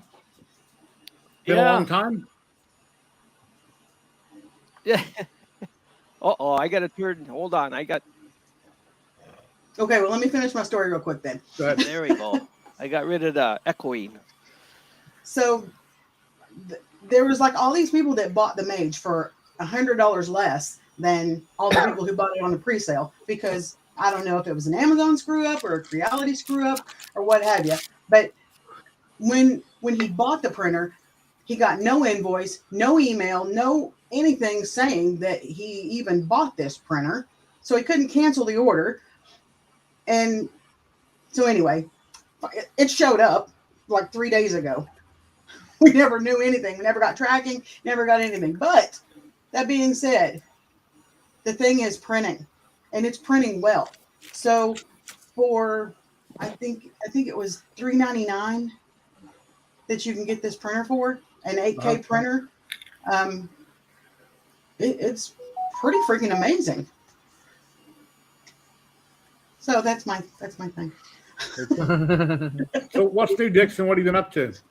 Well, I've been going crazy since June on my HO scale railroad and doing a lot of that. I got a 20 by 16 foot room full already. Mhm. And I'm getting together a line of products for the 3D printing that you can't buy. And when you see them, they made this stuff back in the 70s. So I've been 3D printing products like this. I'm going to sell them. Oh, wow. Stuff Little you Model can't A, get. Model T. That's cool. Are Yeah, you in this the is HO scale 3D 1912. printing? Yeah, this is 3D printed, and I'm getting all my files I saved that when I draw them up in CAD and stuff, I'm saving them, and then I'm going to start selling them. God, Oh, wow. I need that tractor. Nice. If you see something like this on eBay, they made this stuff a long time ago. It was dirt cheap. Now, if you would see one of these at an auction, they want like $26. Mhm. So I figure I Crazy. can get 15 if I. Is that if a I, you Model know. A or Model T? I'm not sure. That's the Model T pickup truck. Okay. And I'm working on the dualies, the Model A, the dually. The Model A has the dually wheels in the back. That's why they call it an AA. Okay. Are you modeling these or printing these? 3D printing and CAD drawing them. Here's the tractors. You can't get these John Deeres with the metal Oh my wheels. gosh. So I'm 3D printing these. I'm getting a line of these going. So And who's sculpting them? That's what I want to know. Are you getting save. them? Yeah, a lot of it. Here's what happens is I did a test run a long time ago. If for $12 I got a file, but a lot of these files on Turbo Squid, I'm on all these sites, Thangs and whatever. You get them and they're made for gaming. Mhm. So they don't work 3D printing, so they end up like this. See the hood on this? It's all wrecked and nothing comes out. So they're not really made for 3D printing. So I have to do a lot of modifications with CAD. And now I'm making the steel mill parts that you can't buy. These bottled, they used to fill this up with metal. Nice. These are called bottle ladles and that. Here's the other. I made 6 of these today and just put them together of each one of these. This is the ladle. Yeah, And this is those all are stuff I'm going to freaking print and awesome. sell because you can't get it on the HO scale or any That's scale. like foundry, right? Yes, it's all steel mill. And the reason I picked it is because it's stuff you can't buy, you can't get a hold of. I need a file for, send me an email or whatever. I need a file for a Ford 9N. Golly, like a. I need some wings. Ladies Early and gentlemen, we got 70s somebody model. popping in. We got one of the founders of the Rocky Mountain Rep Rap Festival, Rencore 3D, Justin. Hey, Hey, Justin. Justin. Hey, Hey, How you Justin. doing? Hey guys, I'm still recovering. If it wasn't for Justin, we wouldn't have a Rocky Mountain Rep Rap Festival. Right. I wish somebody would come up with a Southern Rep Rap Festival. So we talked about, people actually asked about that. Here's the problem. I fully support the idea. The problem becomes sponsors after 3 to 4 Rep Rap festivals. Because sponsors, as Sam would know, it already costs like crazy to get over here. Imagine being over, having to ship 3 pallets, send 3 people, hotels, rental car. You're probably talking 10 to 15K just to run them there. they're not going to do that 5-6 times a year. No, 4 would be perfect. I've talked East, to a few west, sponsors. North and south. The What's biggest the issue middle? is the overlap. Your So, event wants X amount of dollars to rent out the space for a Us multiple Southern days. folk, we like And to then do you got to 3D have printing stuff insurance, too. et cetera, et cetera, Well, et cetera. there's sponsors that won't go to certain states due to some of the political stuff. Huh. So it takes a lot of, a lot of little things. But I support the idea, but we have to be careful because it will get it to the point where sponsors won't want to go out of their area and it'll water down. the whole You'll be idea. oversaturating the market, essentially, is what you're saying, Correct. isn't it? Yep. Correct. It's Yep. it's a very tricky one. It's one of the funny thing is with the whole Death Racer thing, you can't do Death Racers in the UK. You couldn't do that as impactful as we did Right. at any of those other events. You just couldn't do it. So Yeah. that's the reason that I came out to the States in the end, is to promote that, because it was just never going to happen here. We're getting up because You're just driving around bumping into each other. Why? Well, the UK's laws are a bit different. No. It's not even that. It's about the amount of people that would go to an event. So in the UK, there's never been a Rip Rip festival. So the first one is going to be Smurf, which is in December. But again, you're not going to have one in Scotland. You're not going to have one in Cornwall. You're not going to have, it's just never going to happen. Yep. You're going to have one I would probably sell in a the UK. kidney to go to one in Scotland. Huh. Right. Like I say, you will, but then when you need the foot for, I don't even know how many people you had in, Justin, but I mean, it looked busy. So It was ridiculous. So before I tell the numbers, so we've all been to Murph and Earth last year. Murph and Earth get about 1,700 to 1,800 people over 2 days, right? On day one, we had 2,150 people come through the door. Wow. And you need that too, because it helps with the cost of that facility. No, people don't realize what it costs. It does, but tickets were free. What's maximum occupancy? You can only have so many people in the building as per the fire marshal. So per the fire marshal and per the venue, it was safety. You have to be able to at least get people through the, something happens. You can't have stampedes, but you can't have aisles, choked up with people for more than a few minutes. Yeah. So the nice thing is the venue was 18,000 square feet this year. Sunday, by the way, we had now we didn't count repeat versus people new. We just said another 1,000 people came through the door Sunday. Wow. So before sponsors, makers, and staff, we had 3,150-ish people and about 350 makers and staff and sponsors. So basically 3,500 people in 2 days, year one. That's incredible, Justin. Yeah. Well done. That's Well amazing. done. I wish I could have should gone share to some any of pictures. them. That private message I sent you regarding something is because the way things are in 2023. But I Mhm. figured a lot of people at the event, if something happened, they can deal with it. But Right. you never know. So let me share my screen. I'd love to show off some photos Sure. for those that couldn't make it. I'm just Love going to seeing 'em. scroll through. You leaving? Who? Are you leaving? Me? Yeah, he waved. No, held his he hand up. said for those who couldn't make it, and I went, Oh, okay. So this was the venue. Nice. Gorgeous venue. yeah, I watched Matt's Mhm. Matt's live stream for a while, and This was the it looked line amazing. half an hour before the event. No, this is only 45 minutes before. We had a ton of pictures. This is, people streaming in. There's a nice pile of people. It was packed. It truly was a very busy day. Oh my Things God, there's to Joe learn. Telling. There's Joe Telling. He's I on the know. left. Oh yeah. Yeah, he was there. He was there. Sam, Cookie you know you Cat get people had to do a the bunch same of thing new for you. stuff. Oh my God, you saw Joe Telling? A You lot of shake cool his hand? filament there, yeah. Did you get to Cookie touch cutter or him? whatever. That's some really cool filament. I've high-fived Is he the heck real? out of him. He's real. He's awesome. I met him 3 times. This is cool. I met him Notice- 3 times. Yeah, I met him at Murph and Earth. So Oh, no, no doubt- I- I want to have pictures. So look at these printers. That's cool. Amazing. So that is a MakerBot cupcake circa. I think my buddy Reed, who's in the back of that photo right there, I think it's 2006. So That's why I never got into 3D printing years ago. It's when I looked online, or even maybe before it's online, I'm seeing things like that. I built out of wood. It's like, no, I'm not interested. Yeah, you had to build everything all yourself, Yep. and Yeah. Yeah. Like, My first seven engineering. wait for My it to first load. 7 printers had to build all from scratch, and I made a lot of money with them. But that was 30 years ago. They didn't even Look at have this them over stuff. here yet. The This 3D is printing. resin and FDM. Like this guy's actually local to Colorado.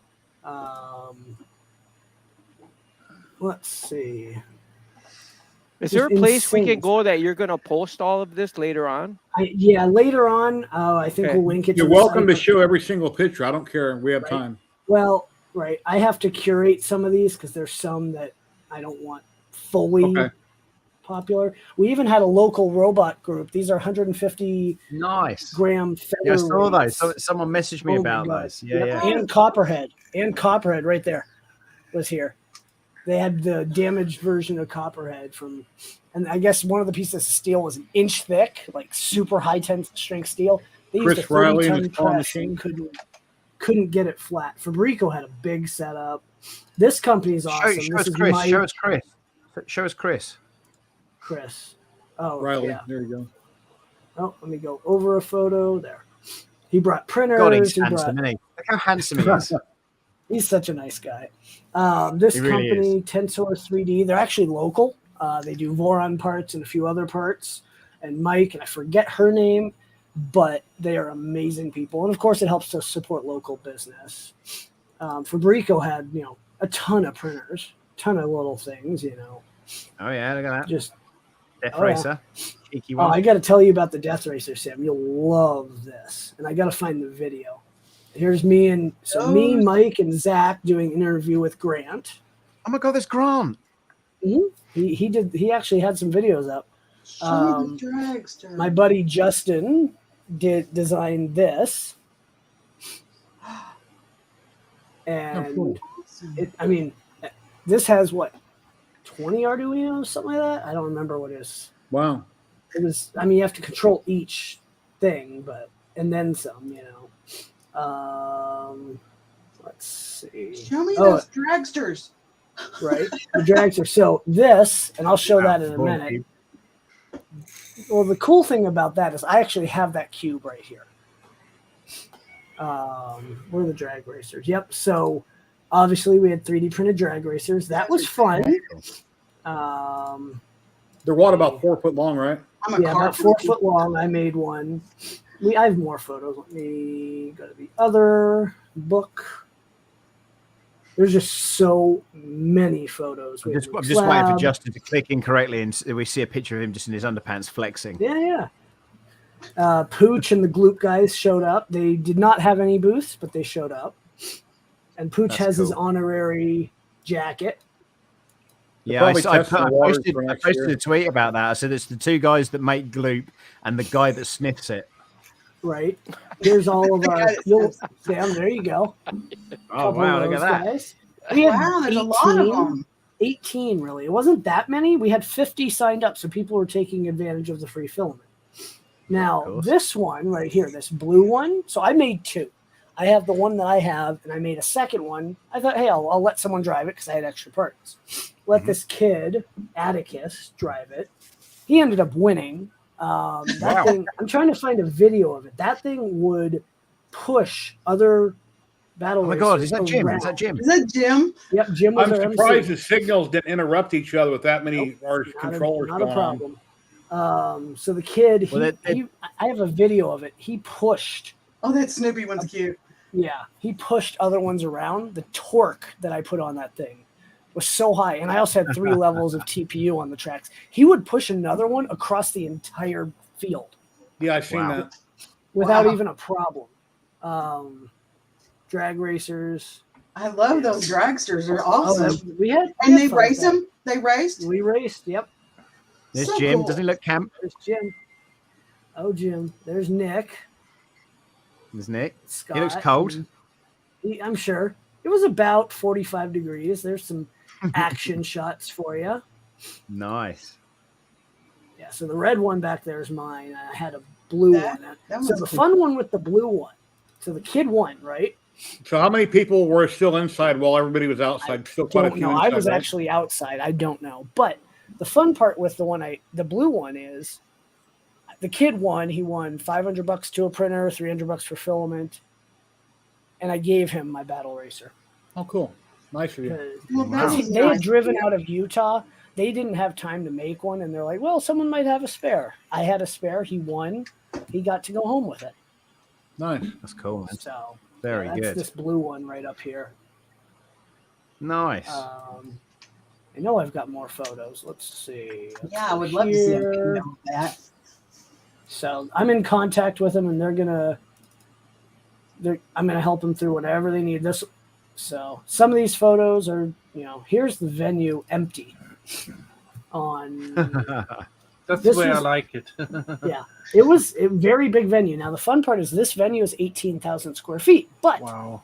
this is the North Hall. The South Hall is connected by about a 50-foot walkway that's built on the building, not above, 30 feet wide, and it's another 18,000 square feet. How was the weather inside and out? I was pretty chilly down Inside there. was fine, yeah, but no, we're gonna double into both halls. We'll have 36,000 square feet next year, which is going to be ridiculous. That's Have the you already Voron- preset the dates? Do you have It's guaranteed gonna- dates yet? Not guaranteed, but it'll be the same weekend. Okay. So there's a 3D printed R2D2. Yawn. I know, right? I know. There's so I many know, of I them was there. waiting for that. Let's see. Scrolling past. This was the actual line. That's what the line was. That was at 8:30. We opened the doors at 9. So Isn't that? it was insane to have. There's Oh, there's a Tim's Soho. group. Would I fly into Denver and then take an Uber 45 minutes and go to the motel and then walk to the take- event? Or Yeah, you could take a bus. Don't take an Uber. You'll spend $150. okay. Let's see. There's just so many ridiculous. So I was Everything. on the phone to Tripod today, and I Nice. did say to him that if you were doing it again next year, then I would come We to are. that one, but not do the Nice. other two. Wow. Well, we are fully intending to do it next year. I've already started planning my side. That was the venue, like packed. That's amazing. That's It amazing. was Mary's has insane. the tallest thing in the room, his rocket. Oh yeah, right. Yeah, those rockets are insane. Here's some more photos. Like, just look at the amount of people. That's like chaos. It was packed. So next year we're doubling the space, and we're making wider aisles, different booth setups. What are you using for crowd control? Nothing really. Are you going to use design prototype test for crowd control? We're gonna keep Yeah. that as a no comment. Maybe some lasers or some, Some there- sharks with freaking lasers. There's Yeah, Joel sharks and with Max, freaking lasers. RCF. Polymaker went and did 300 scientists, one of every color, That's a and lot not a of single one got stolen. 3D Medic, 3D No. Medic made them I all, definitely, if I was think. there, I definitely would have stolen one of those. Yeah, here's the drag racers hanging. Wow. Amazing. It was amazing. There's Kale. Hey, there's another gym. Let's see. I'm looking for some video. That's what I'm really looking for. I mean, you always can hook them up and the death racers put like tasers on them and to Right. use them for crowd control. Yeah, no. That's a big one. Yep. Hey, Tim. No. Let me share a link. There's- If Tim wants to pop in. There's anyway. Caleb talking with kids. I love that. Just chatting, Let's see. Oh, there's the positron.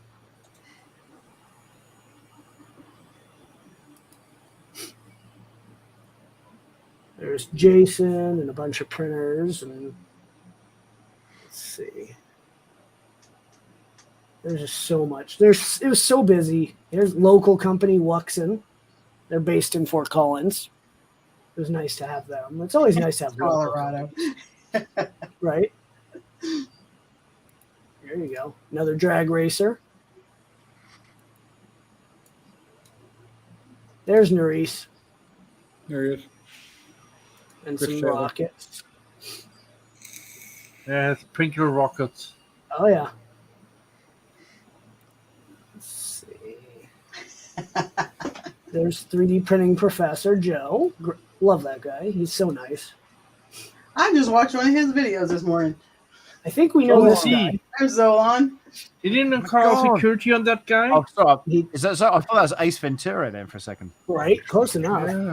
Yeah. A to Z or Alpha to Zeta. They brought their, really Amazing. awesome 3D printed, prop guns. That's cool. There's Mitch with his slightly reinvigorated backpack printer. Different, a little easier to carry, better balance. What he does for battery? Was it what's a it sound 10 amp hour or something like that? It was big. Don't It was in ask that him where little- they put it. No, it's right here in that black box. He doesn't have a heated Okay. bed, I bet, on that. So Nope, he doesn't. Gecko Tech. Yeah. Doesn't need Okay. it. It'd be too hard to carry a car battery. Oh yeah, no, 10 amp hour will get him 3 to 4 hours. This is my buddy Gus, and he does Halo. Oh, Suits. nice cosplay. Yeah, I helped print none of these, but None of these. none of those. He actually had some that I was helping. This was a giveaway at 3 p.m. on Saturday. I mean, just look at how What were they many giving away? people Yeah. of Voron fully built at the event. Oh, I thought maybe a lock of Joel's hair or something. Right? I mean, he's not wrong. Oh my god. Some of them guys I didn't see in a long time. I didn't think they were still on YouTube because Oh, yeah. the 3D printing Stefan from slowed down. CNC Kitchen flew all the way over. Dutch dude came over. We had a bunch of people that came over. That thing's just Hello. freaking cool. Feel like back in an airport. Right? The Yeah, exactly. 1980s, 90s. Oh, there's me and Joel. That's cute. Oh, yeah. Have you framed Gotta it love and put it on your mantelpiece or Oh, your no, it's- bedlight no, or of anything? course Lamp? You Okay. could use that one for Christmas cards this year. Right. There's, I mean, you're not wrong. There's the scientists again. Wow. That was a hell of a community effort to put that together. Have you been to Murph and Earth, Justin? Also? Yeah, I went Murph and Earth last year for the first time. Okay. Now, this is going to be a loaded question because you live in Colorado and this is right by your house. Oh, yeah. And I asked Tim this the other day. Out of all three events, we're talking about food, airport, motel, the whole experience. Which of the three do you think is the best? So, of course, I'm going to answer ours, but only for the reasons, of course. There's 15 hotels within a 3-hour. There's Within a 20 to 30 restaurants. Okay. You can't get that in Goshen. You can't get that. You can get that in Aberdeen, Bel Air, but you have to drive 15 minutes to get anywhere. And the closest airport is what? Denver? Denver. Yeah, 45 unless you have a minutes? private aircraft, you can fly into NOCO Regional, but Okay. Profit. Sure, you have a private airplane, no problem. right? Yeah, only a few thousand. Just bucks. go on Flights airport, are- step in one in and fly. Right? Probably for Jerry out of Vegas, a flight would be cheap. But for me, I have to to go to Goshen. It's $700. Yeah. Yes. it's Goshen $700 is an expensive proposition because you fly in somewhere, it takes you 2.5 hours to drive there. Yeah. Or Yeah, I'm it's a 12-hour drive to Yep. get there. One of the guys flew in with this printer. He flew. Look at that thing. It's pretty nice little printer. Damn. There's the I hope you're cupcake. joking. I know, right? Of course, chocolate printers. CU Utility Research Lab. I could drive Just- that far, but I really don't want to. Yeah, I mean, if there was an airline that was flying out of Loveland to Vegas, round each way was $40. Oh They my shut god. it down due to cost, but if they bring that back, Jerry, that's how you get to this event, because you can Yeah. literally fly into the Loveland airport on a commercial plane, 737, land, get off the plane, and be at your hotel in 5 minutes. Wow. It's ridiculous. but they He's shut it working down. in a cornfield somewhere. It's in Goshen, Indiana. Yep, middle of nowhere, Amish country. One in Dallas would be so good. So Do they speak here's a Dutch fun. or German? The Amish. I don't know. Oh. Now this might be the solution to your Bamboo Labs X1 carbon and wasted filament. Yep. So Almost here's no the fun waste here. part. So because of the exposure that Bill at 3D Chameleon got, over the 2 days that the event was open, he sold 100 units Wow. at $200 a pop. That paid off. I see he's got his gizmo on the hot end right there in that picture, but I thought he came Yep. out with another version where it's mounted on the back of the machine that wasn't on top because that head that's where moves the back motors so go. violently. Right. I don't know. Ladies and gentlemen, we've got Tim from Canada. I agree, Hey, Liz. Tim. And hey, 3DQ brought their Hi, print folks. farm. Hey, Tim. Hey, Pez Liz. hey, Tim. Hey, Tim. Hey, Hello, Tim. hello. many photos. Hey, Liz. Justin, I think what you might want to consider is possibly you do the one next year, then maybe Yeah. you try and then pick a location, and then you try and do. Oh, I've gone offline. Sorry about that, guys. Good. You try and then get. Hang on a minute. Let me just stop that and start again. You then try and pick a different location and try and do it out of that city. So the problem with that is, and the way we've answered it is, me and one of my co-organizers live 15 to 20 minutes from the venue. It is very crucial to live near your venue to be able to manage things before the event. If now in the future, 5-10 years, if it grows and we have 5,000 to 10,000 people coming through, yes, we will look at a different venue, but we have to get there. For next year, and probably the year after, we're going to stay where we're at. It does not make sense for us to drive an hour to like the Gaylord Hotel every time we have to manage something, especially with full-time jobs. Yeah. I can go to the venue on my lunch and solve an issue well before the event. I can't do that if it's an hour away. Was it you and your buddy that just organized it, or did you have 3 or 4 people? It was 3 people. Me, Mike. You might have met Mike at Murph, Sam. He drives from Colorado. Always has 2 Pruses, and I think there's a video of you guys talking somewhere. Did we not meet him on the call? Hold on, let me see if I can find this video. And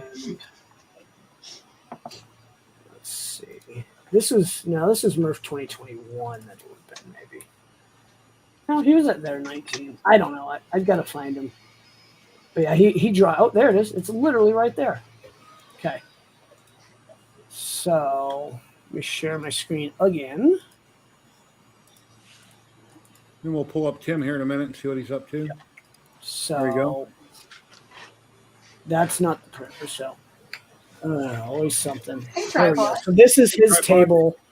He always Hey, John. brings 2 Pruses and whatever else, and he does really great I stuff. don't recognize him from his table, to be honest with you. I was hoping Right? to see his Yeah, face. you'd recognize him. Yeah, I have a picture somewhere.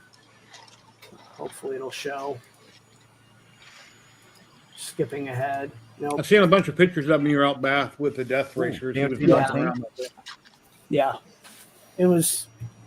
So for now, we'll stay where we're at, and realistically, 36,000 square feet in a venue that isn't expensive and has amazing hotels. The problem for us, if we go to like Denver, our venue cost will quadruple easily. We'll spend $80K on a venue. We can't do that. And then the hotel costs. Up here, you're How paying far is it from 130 Chicago? a few hours. The hotel costs 100 to 100, well, 80 to 130 a night, depending on the hotel. If you go to Denver, you're paying 400 a night. So going okay. into this, when you first started setting it up and trying to get the venue, and it's going to cost X amount of dollars, you guys are probably sweating bullets thinking, well, can we bring in enough people to offset that and pay for all that, which is not a concern? That was not a concern. Again, free tickets. The sponsors took care of the venue. Yeah. Here's the Because thing. you got enough sponsors. But what if you didn't? Then you'd be If we sweating didn't, then bullets. we wouldn't do an event. Basically, we don't lock in our venue until we have enough sponsors. Okay.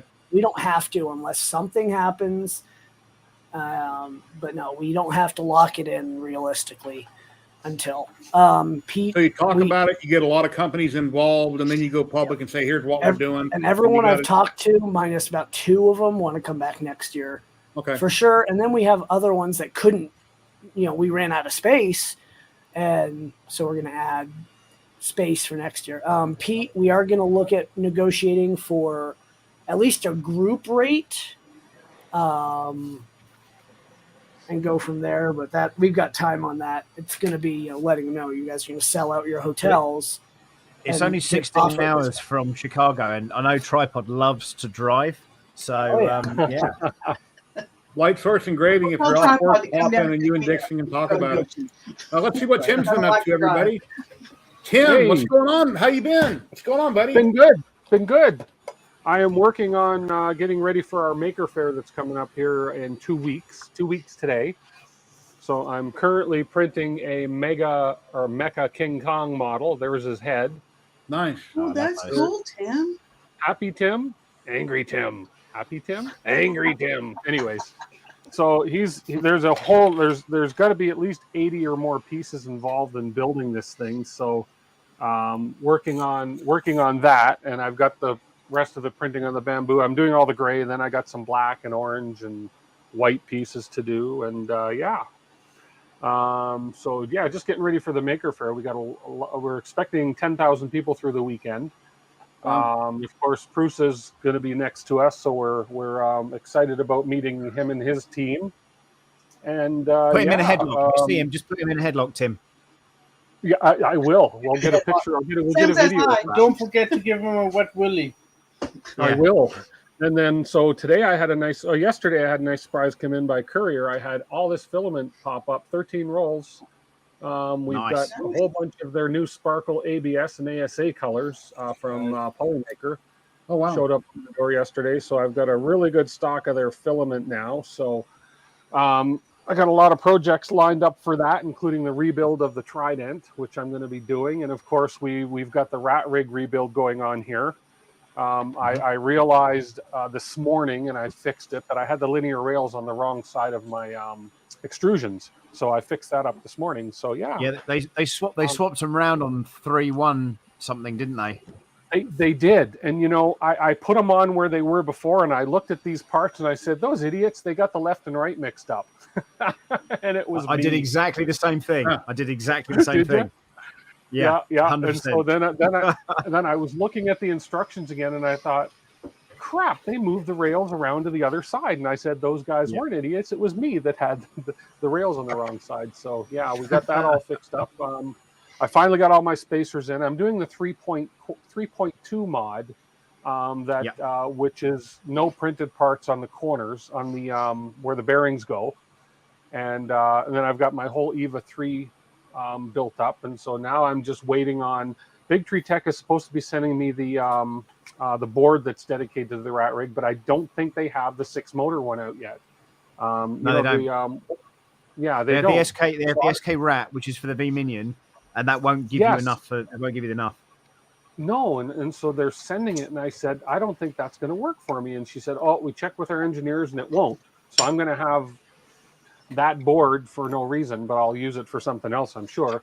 So now I've still yet to decide which board I want to put in this. So we're going to. What was really nice about that board is it gives you the flexibilities of 5-volt, 12-volt, and 24-volt on the rails as well as part of the board. Mm-hmm. So if you want to use different fans, if you just have random fans that are 12-volt instead of 24 or whatever, you can still use those on there, which I thought was kind of cool. And you can use them for relays and other bits and pieces if you chose to. So yeah, really good. Really. Yeah. Oh, hello.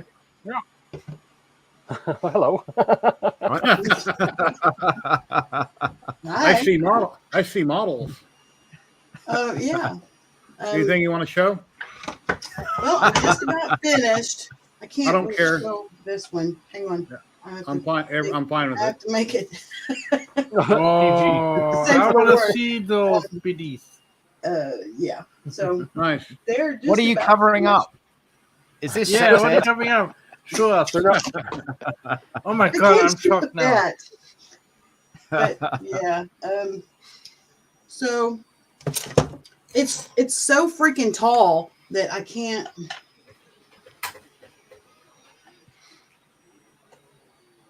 I can't really put her together. Matt used to have a girlfriend like that. So this is like the full I'm height. happily married now. Well, that is so cool. Yeah. That's from VX Lab. Yes. And then I'm not going to, but this base has. I think Jerry's about to buy that model now. Yeah. I've got so many files to print. I got too much weird light going, but this I printed it clear because Mega made this hollow. My God, turn it I around. was going to say, put some LED lights in there. Maybe you can. And then here is a plug, but this is hollow all the way through to this. So you can put LEDs in there. Were you able to print without internal supports and you knocked them out, or did you print them and then knock them out? There, I print them and knock them out. But it has you might be able to see the tube. Those are like what, 12 millimeter drain holes, 15? Hey, as big as I can get them. They're big. But yeah, it's just a tube that goes from here to here inside. Uh-huh. So whether you print it hollow or not, you've still got that tube in there. So you can fish it through. Well, I meant the clear piece in your hand, the rectangular piece. If you usually you'd have to print that with supports and you'd have to knock them out if you didn't want them to show. This, no, it comes hollow. So there was no supports in there. It was pre-sliced then. No. All of his models, I'm the one that supports them. Like when you. Well, yeah, I do the same thing. I don't do pre-supported models, but I always have to put internal supports in them so they don't, no internal parts fail. But it depends on the geometry of the model. If there's valleys and things, whether you need them. There may have been a couple inside, but the way I oriented it was like no supports inside. But I've seen some that people did the LED inside, and it would be really cool. But these are commissioned, and I'm not going through all of that extra BS. Nice. All right, guys, I'm gonna head off. I might be back. I'm not sure yet. Something came up. Nice. We're gonna do the giveaway in like 5 minutes, Matt. You should stick around. Good one, Matt.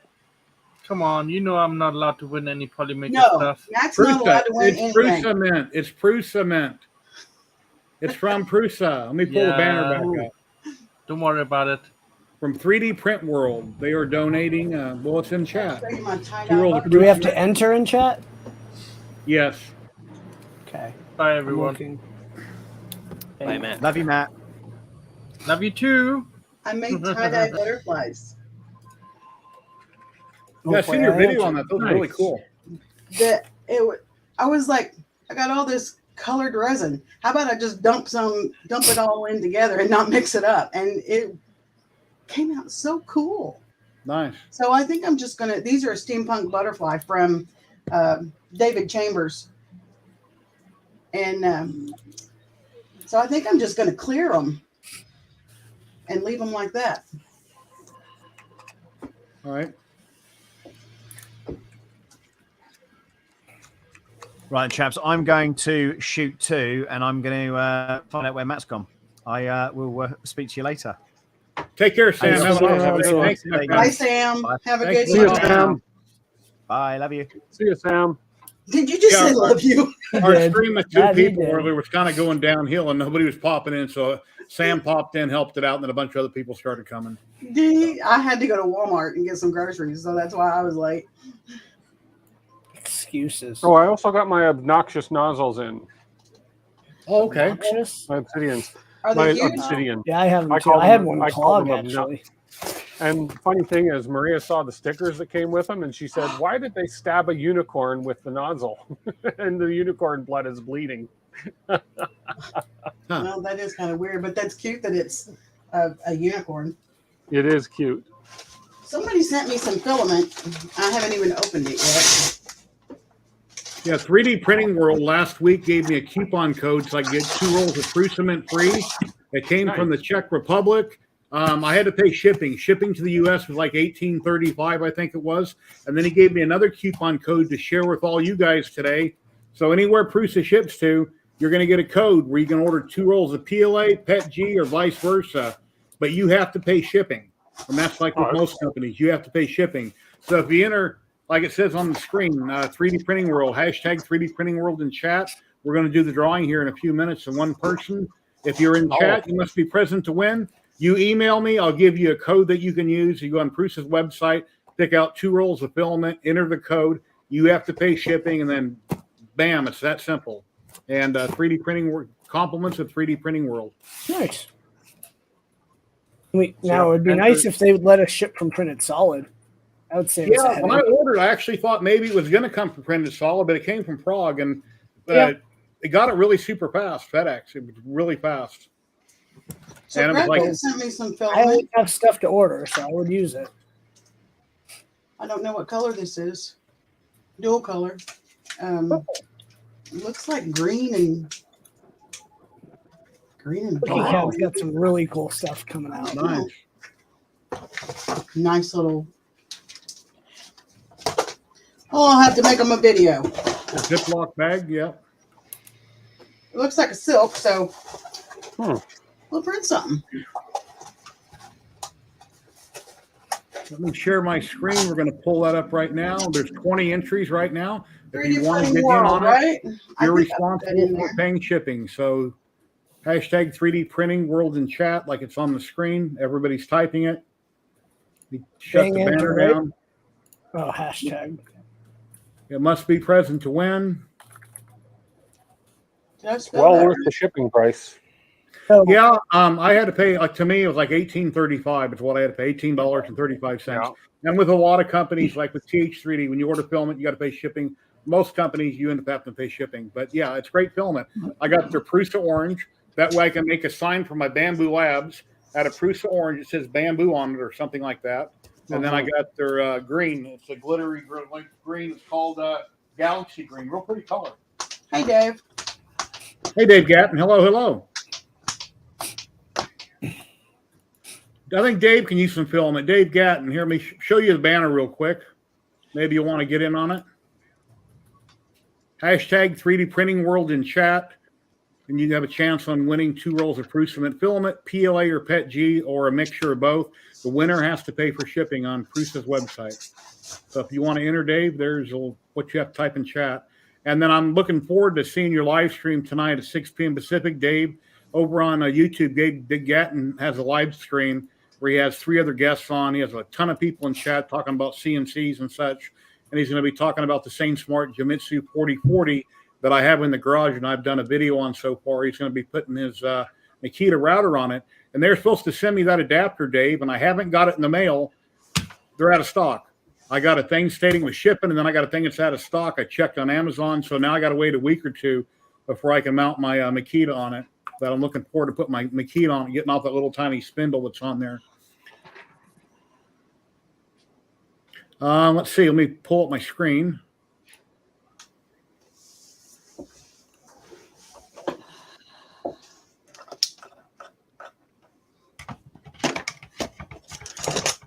We should do a giveaway where the losers pay the shipping.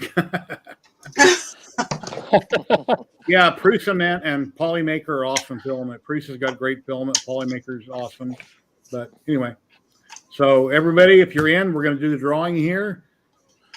And like I say, you need to be present to win in chat, and you will email me. I'll put it in after the drawing. Whoever wins, email me, and I will send you the code that you enter on Prusa's website. You are responsible for shipping. Rigged. Rolls free. I mean, it's always rigged, isn't it? These 2 rolls would have cost me Well, $60. Matt's gone, isn't he? If I would have ordered them, these 2 rolls would have cost me $60. We'll probably still win. So anyway, here we go in 5, 4, 3, 2, 1. I don't know why I'm even looking. I never win anything. Craig, No, you never know. Come on, 54. Come on, It 54. took me years to win, but then I finally won once in a while. Tripod's garage. Tripod. Nice. Tripod, congrats. Are you still here? Congratulations, Tripod? tripod. definitely rigged. No way I can rig it. Tripod's garage. Are you here? I say that with a smile. Yeah, Hashtag he's here. rigged for tripod. There he is. He's Tripod's here. garage. I know how to get a hold of you, John. I'll send you the code right after the stream. Congratulations. Congrats, Tripod. Very cool. Yeah, for years and years online, I didn't win anything, and then I started randomly winning. I don't win as much as I used to, but if you don't enter, you never know. It's just like gambling in That's true. Vegas. Vegas never got built on losers, so Yes, it did. That's what the money Yes, it comes from. did. or on winners. I mean, never got built. I said that backwards. Never got built on winners, but a lot of people do come to Vegas and win big money. It just randomly happens. So, congratulations. I always 3D say, Print World, if you're watching, thank you very much. It was very nice of you for sending me 2 rolls, and then Tripod's Garage won 2 rolls too. And you have a lot of great models over on Thingiverse and on printables. Very cool. Sebastian says, I won over 30 spools over the last weeks, mostly because Easter giveaways. Oh, cool. That's a lot of filament. Very cool. You won once before and you still don't have a 3D printer. Well, they're reasonable. They're out there. They're reasonable. Or you can maybe win one sometime. Anything anybody like to talk about, please feel free. Laser Light Source Engraving, we're still in chat. We'd like to pop in and talk to Dixon about what you were talking about earlier, him designing something for you. Oh, I was just kidding about making a laser. I was going to show him this and say I'm halfway there. Oh, your big giant flashlight that'll burn down houses? oh, I can wow. burn down the trees with this one. Yeah, it's a lot of power. Here's a picture. I think I got a picture here when I was outside the first time I shined it my at a God. tree outside, how much wow. light it put off. Yeah, It almost put a shadow in the background of the tree. You can land planes. nice. Yeah. Spotlights. Land them or down them, either one. Land them or down them. Burn trees down. That's insane. Very nice.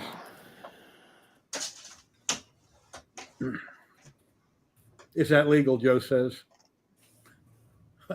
I was going to do 2 of them and mount them on my Jeep, but I guarantee you somebody would steal them. Yeah, that's the new thing nowadays. Everybody wants to steal everything. Pretty ridiculous.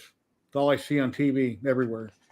If somebody seen 2 of them mounted on the side of my Jeep, you know, they'd get ideas Yep. that they want.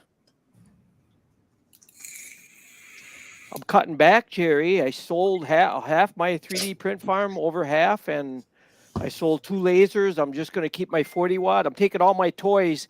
Back when I turned 59, I told the wife I'm all done working after work, and I'm still working full time. And I says, so now I'm cutting back on my Hoffman Signs and Decals website, and I sold. I got $300 for it, an original CR10. I modified it, but most of the other printers I got $200 to $300 a piece for them, and I think I got 7 left. I might just keep that many because then I can still do what I need to do for the customers that I have left. Yeah, I sold most of my printers, all but one of my diode lasers.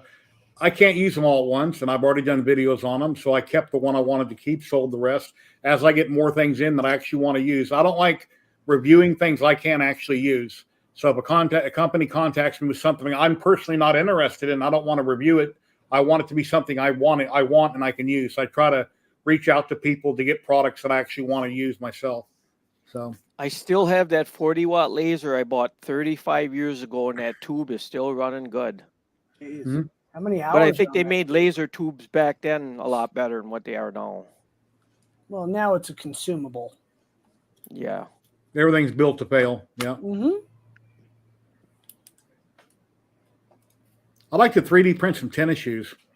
I don't know how well that hold call- up, but Oh, I like, would Just love to call print some Adidas. They've got shoes. theirs. Adidas just has their 3D printed 4D FWDs or whatever. Mhm. They're printed by what? Carbon was the company, I think. yeah.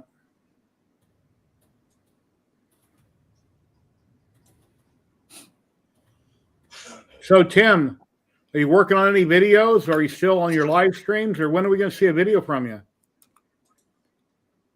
Can't hear you. If you You're unmute muted. yourself, it'd be better.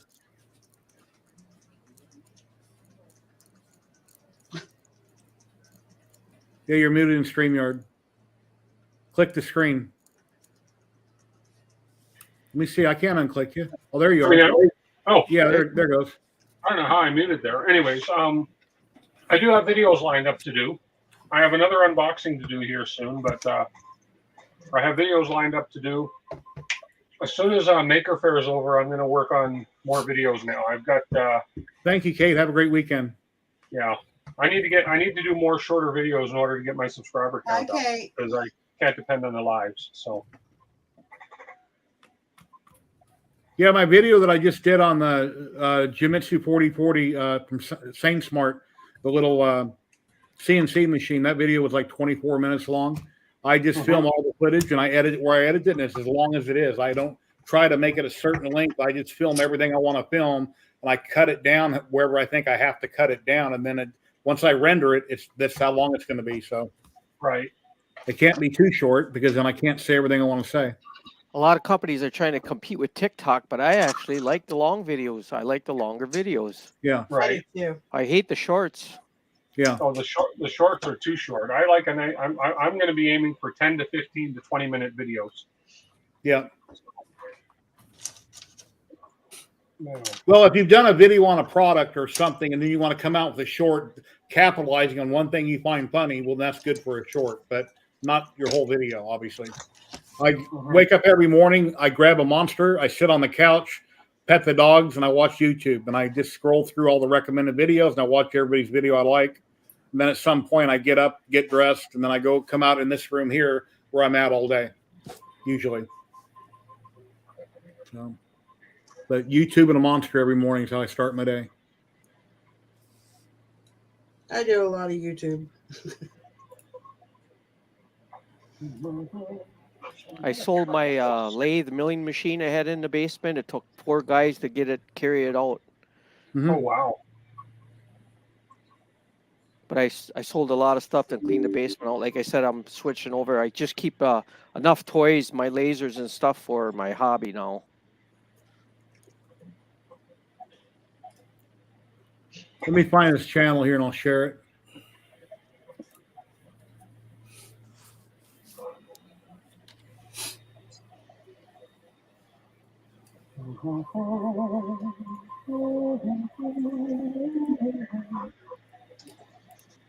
Okay. Here's Tim's channel right here. He lives up in Canada and he has a great channel. He live streams multiple times a week. Thank you so much. Thank you. I appreciate that. I am hearing myself.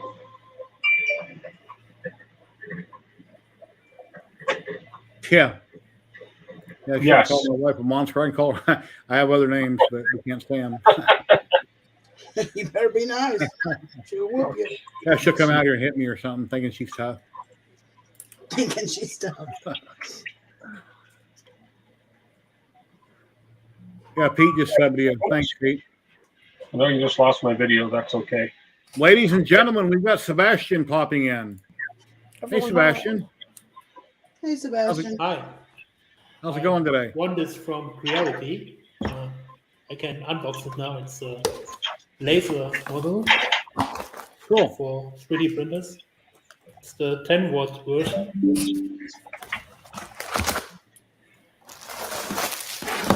It's spectacles.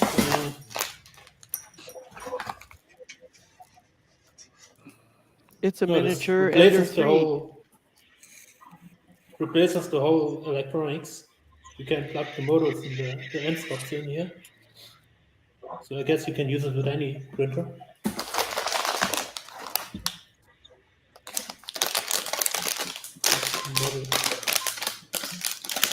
How many real watts? Just a real 10 watt module. 10. So Okay.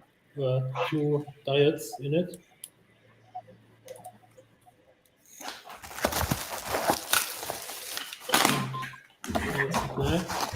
Thank you for popping in. I've seen you in chat forever for a very long time. It's nice to have you pop in.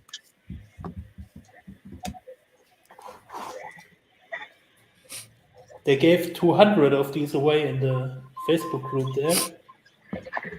Oh, nice. But only the first 10 got the 10 watt version, and the next 10 got the 5 watt, and the others got the 1.6 watt. A 5 watt or 10 watt, you can do a great job with either one. If you want to cut material, of course, a 10 watt would be better. But as far as for engraving pictures, they both work great.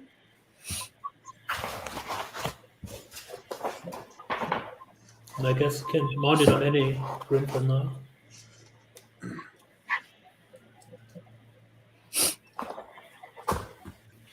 Oh. Yeah, well, I now hope you they're get up a to setup 20 on a watts. 10. Chondro sent me a small one years ago. It was like 2.5 watts to put on an Ender 3. I never could get it to work properly, so I scrapped the idea. And then I built a 5 watt. I built one with a 5 watt head, and then I wound up reviewing their Z1, I think it was. I guess these are spaces for the focus. Okay. Yeah.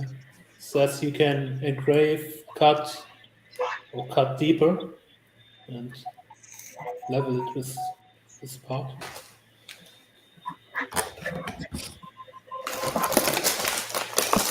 I looked it up. It's not even cheap. It costs more than the printer. It's about 200 euros or dollars. Okay. You buy it. Pretty But I cool have if to they find give the that printer many first. away. Nice. Yeah, they expect you to make a short video on Facebook or so to show what it can do or how it's installed or something. Uh-huh.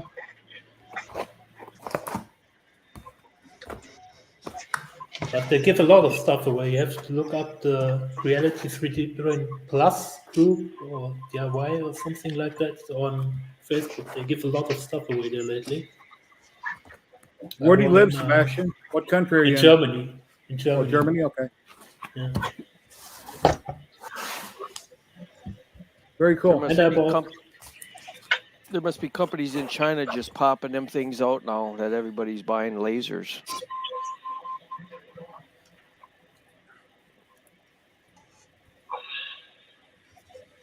Yeah, there's in all of our products from China, there's this little chip we don't know about. And someday when everybody owns enough products, they're going to hit the red button and get rid of everybody.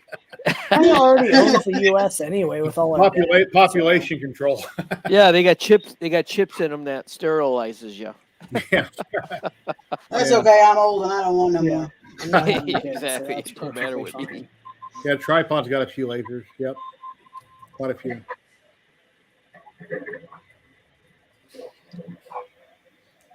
Okay, this is very cool. So, Sebastian, do you have a lot of 3D printers, lasers? What all are you into? I have both. I have about 20 3D printers and 3 more lasers already.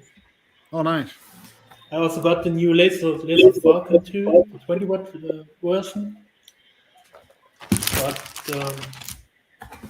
it's always good to have another module in case you want to save the 20 watt module's lifetime. Then you can use this one for jobs that don't require so much power. Earlier today, I was shopping at Action. I don't know. Do you know this store? It's something in many European countries.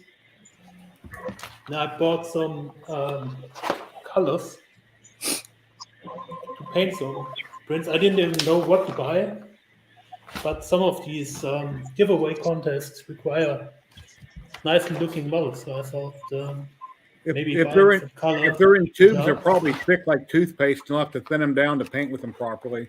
Yeah, them are I nice. bought acrylic paint now. I had Yep. some acrylic pens, but they didn't work well. Jamie, look at the screen. Show me again. Yeah, Oh, wow. those. I mean, you can thin those with water, but you're not going to get the same kind of pigment as like Vallejo or Scale 75 or. But And I bought a big bottle of yellow. But I mean, if you're not seriously, I mean, if you're painting just for Thank you for the follow on Twitch. contest and having fun Thank or you. whatever, then those will be fine. You just got to remember, thinner is better, because with paints like that, when you try to get enough coverage that you're going to. Oh, what am I trying to say? When you're trying to get a full coverage, you're going to have to go with a whole lot more layers. Don't try to do things in one layer, or you're going to have paintbrush strokes like crazy. And You got to build up your layers, and just remember to go thin. Thinner the better. Very nice. Yeah. This Action store, I don't know if it has its stores in the US too. They have it in several European countries. I don't recognize the name. They have it. They're from the Netherlands, and they have stores in many European countries. The stuff is still cheap. I mean, the whole wheel here, this costs $3.99 with all the colors. Wow. Yeah, I pay more than that for one bottle of paint. Yeah. And this cost, I think, the brush cost €1.14 or something like that. It's also really, really cheap. So I thought I'd try it. If I win one spool of filament with it already paid off. Hey Jamie, now that you were talking about painting, Mm-hmm. if I tried to paint that tractor red, you know how different colors like yellow and red, you can sort of like see through it. I painted this tractor, so I mixed it with Elmer's glue, and I painted this tractor in one coat.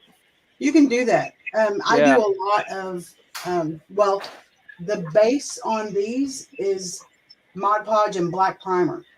Yeah. Because you get a good coverage, and it just, when you're trying to do it fast. This would beat up like crazy, so I thought, I'm not going to paint 3 coats. So I had a bottle of Elmer's glue here, and I watered it down, and then red paint, and I tested it. This is the bigger tractor, and I did it with 1 coat, and I thought, holy crap! From now on, I'm going to mix it with Elmer's glue. And like if you want to change the colors of your red, just change the color of your primer. Like a white primer will get you a bright red. A gray or a black primer will get you more like a blood red. Okay. And I know that's something good to know for, like, if you are doing like actual colors, like a Massey Ferguson red, they have their specific red, or a John Deere green is a specific green, and your primer color will help you get that. Yeah, see, that's like these I mixed with Elmer's glue too, and I these are not primed at all. I just did them in one shot. So are you implementing those in your railroad? Yes, I am, and then these are real hard to find this stuff, so I'm keeping all the files, and then I'm gonna start selling them. Yeah, because if they're getting, look how tiny these are, and they're asking like $12 for some of these. Yeah, that's well. insane. If I put 4 on a bed like this and sell it, I'd have no problems getting like $40. Yeah. And this flatbed is real cheap at an auction for like $2. I bought it. So that's my plan, is to save all my files and then start. You got spam in chat. Love it. Yeah, I seen that on Twitch. I was trying to figure out how to get rid of it. So I have 2 cool things I want to show from the event. 3 cool things. Spam in chat. When you're ready, Jerry. So being an inaugural event, there were a lot of people walking around and getting signatures, and I took one of my used 350 build plates and cool. got it signed by every sponsor, almost every maker, most of the influencers, and some friends. Did you get it signed by Joel? Yep, he is in here somewhere. Cool. No, he isn't. No, it's no. immediately worth millions. No, he isn't actually. He was not there when I ran around. Okay, this is freaking. He would so smack cool. me. He would smack me if he heard me saying that. Oh yeah. And then you guys saw the Voron cube. That's a little big, signed by some of the Voron team as well. Nice. And they all, 25 people, they all did a piece. So it's a little heavy. And then Big Jano actually printed that and gave it to me. Seen that on his table. That's nice. Yep. Now it's on mine. Nice. So a few things, and of course, I didn't actually make any money from running the event, but I have been rewarded by running an event. So, I don't think anybody would have an issue with a $5 or $10 ticket. We're going to keep it free for now until things get beyond that level. And we had people say you should charge. I don't want to charge. The sponsors are paying for the event, and they know that. Oh, nice. Well, I didn't know if, Sticker? something like that would be like, say you have somebody like sticker. Sam that would like to come over, pay his airfare. It would. Well, that's where we're working with sponsors, and we're gonna have sponsors pay for certain people to get brought over. Yeah. Tripod, if you're in chat, I sent you that on Facebook. Yeah, I had 1,000 of these stickers here printed. So 1,000 stacks.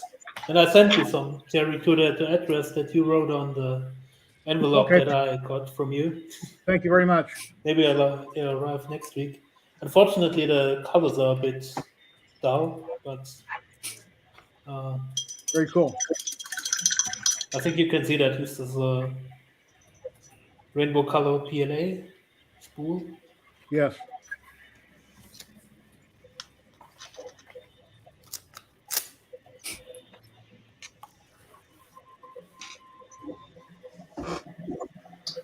Well, guys, it's 5:17, and I'm going to be out of this house by 5:30, so I'm going to run. All right. Well, thank you for dropping in, Jamie. You're always welcome each and every week. Keep up the great work, and we love your videos, your shorts, your TikToks, and your tutorials, and all that goody stuff. Good stuff. All right. Well, thank you, guys. See you, Jamie. Have a Bye. good Take care. Bye-bye. Okay, that's kind of cool, if I may say so. I have an old camera that they released software for, and I can now use it as a streaming camera. It's an old Olympus OMD EM1. I guess the only downside is it's just USB. It's not HDMI. Yeah, that would cause a little bit of slowdown. In order to stream it, don't you have to have one of those special doohickeys to adapt the plug to your? Does that plug in? What are you plugging it into? Just a USB port.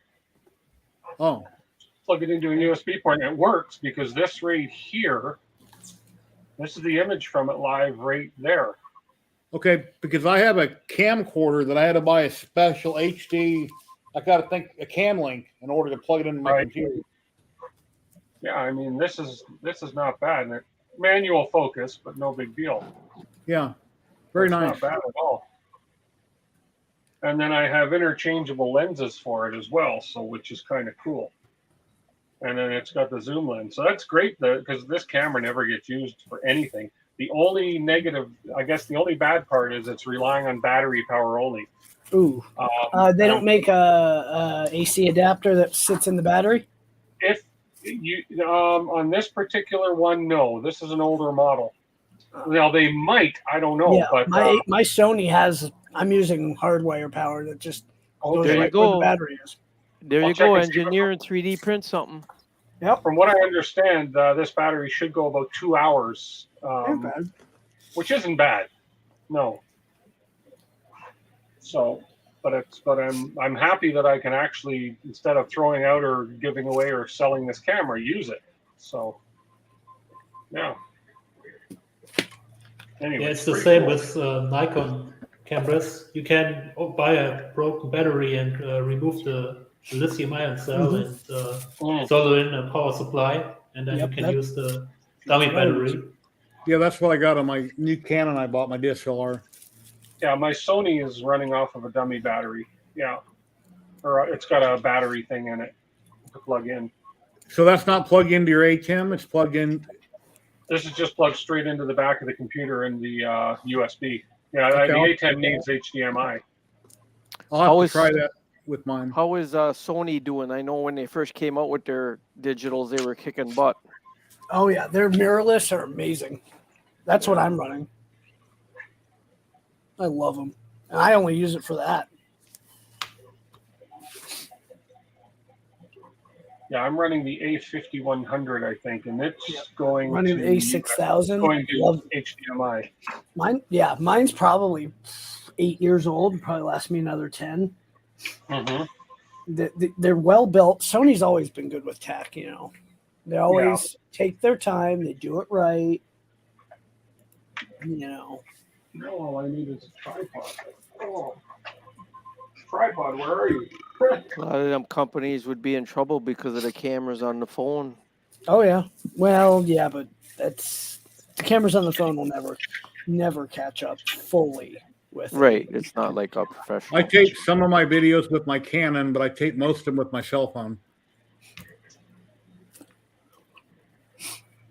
Yeah, if you need to zoom, then the one with a switchable lens is better because you can get a 300 millimeter or so.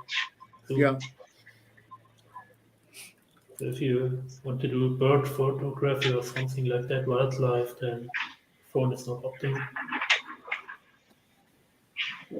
Jerry, you also got this one, I think, the camera mount for the laser from Commodore. Yeah, I have.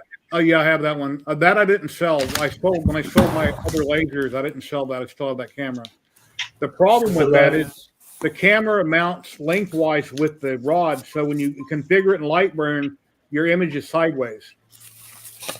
So I need to actually print a mount out, so when you mount the camera on the pole, it's turned sideways like a T, because the way they have it set up, it's in line with the pole, the same direction. So in Lightburn, your image is sideways.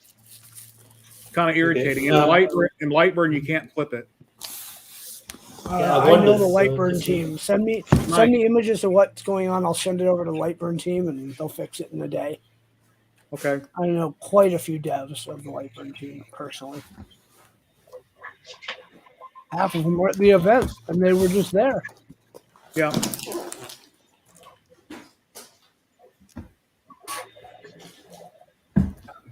Yeah, I don't even have the Commodore laser. I have to put it on the Reality laser. But I think you can mount that on. It comes with a couple different adapters. You can mount that on pretty much anything. And then if you can't find a way to mount it to the frame, you can mount it to the table, have your laser slid up against it, and it'll still work. So if you're not able to mount that on your frame, just mount it to a table, then have your laser butted up against it.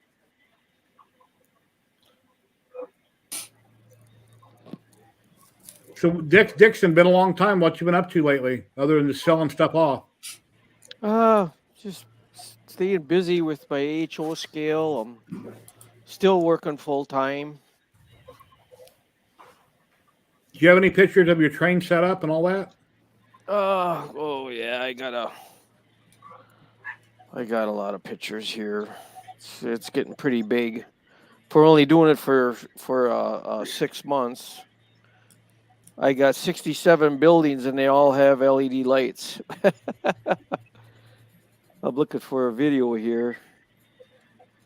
I've seen a couple on YouTube. Some business, I forget where it's at in the U.S., but I guess the one family died. Somebody else bought it. It's a huge room that you can walk in and tour. It's all trains. It's all everything. I forget where it was. I think I got the lights off so you can. Yeah, all of my buildings are I got a whole section. One wall is all storefronts.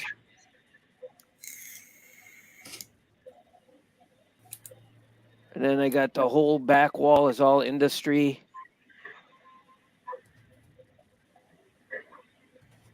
Oh, cool.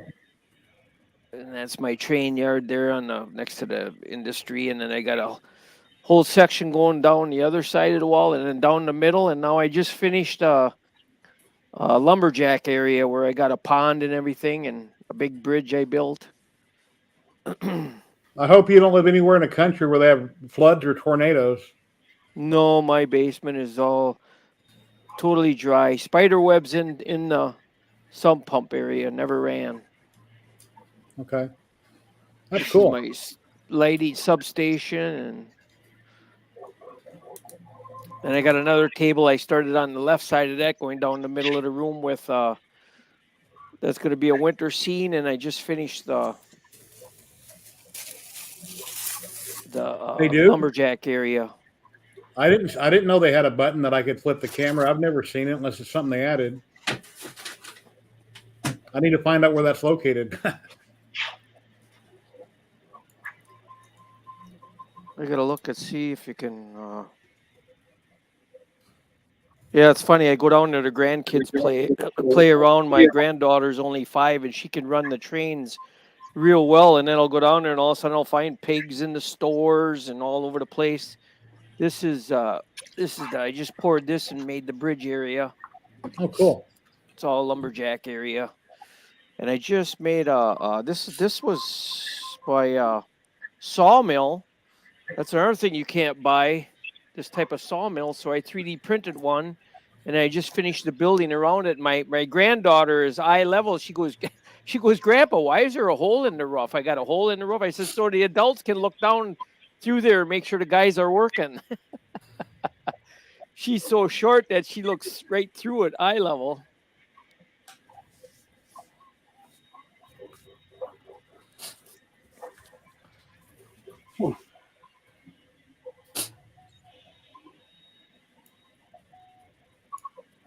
But I got quite a bit going on since I only started this in June. Here's the sawmill. I that's from a piece of paper. I drew that up, and that's not resin printed. That's FDM.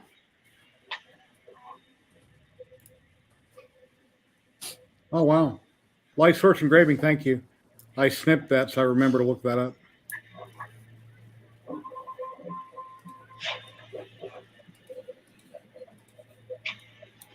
All of these parts here that I was showing you was done, except for the tractors, the other steel mill equipment. That's all done with a FDM printer. So what I do, so you don't got to use no supports, is I split it in half. And then when I split it in half, the details just come out awesome.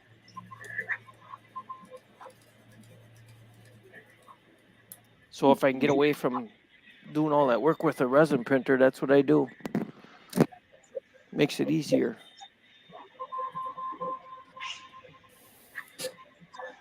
All right. Very nice. But I've been up to that and work. I need to cut back. I need to retire. Why is that frozen?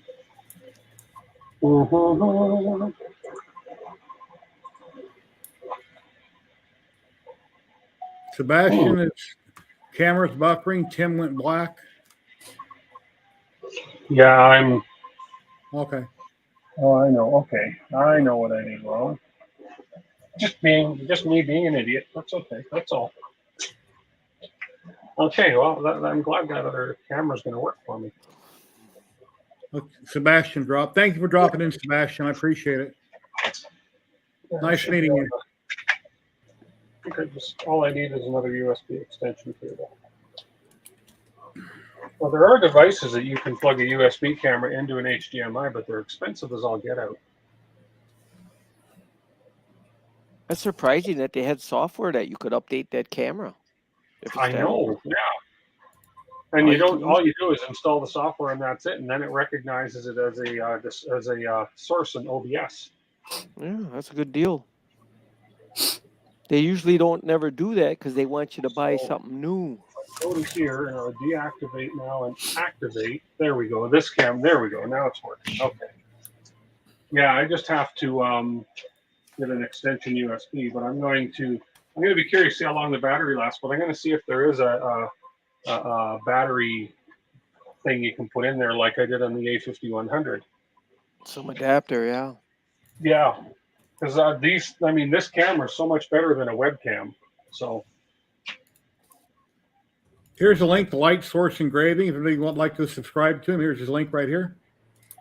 I'm sharing this out on Twitch and YouTube since we're live on both channels. awesome. And we still have 26 people watching, 9 on YouTube and 17 on Twitch. Oh, that's awesome.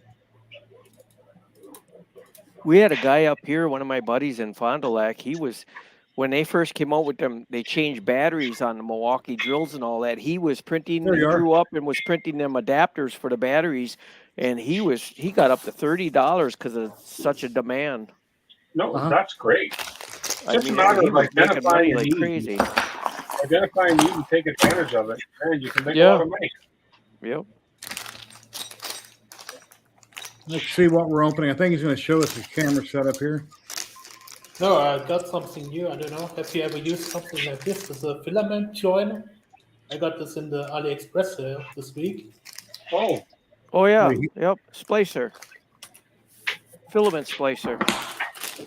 I haven't used it so far. Hello, Shane. How you doing? Hey, Shane. Supposed to have a PTFE liner in here.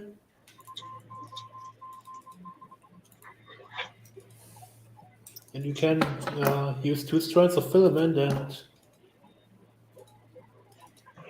put them through here and join them together in theory. Hopefully it works. I seen one this morning on YouTube. A guy bought off AliExpress. He bought a clamp, had that type of setup in it, and he kind of got it working eventually. It's worth watching. How do you heat it? You got to heat it with a torch or something?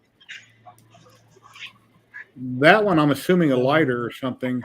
The one the guy had this morning, and you just plugged it in, had a little heating element on it.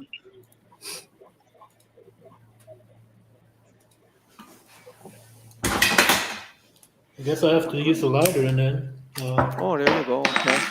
If it works, that would be good. Warm up the filaments, so both PLA silks.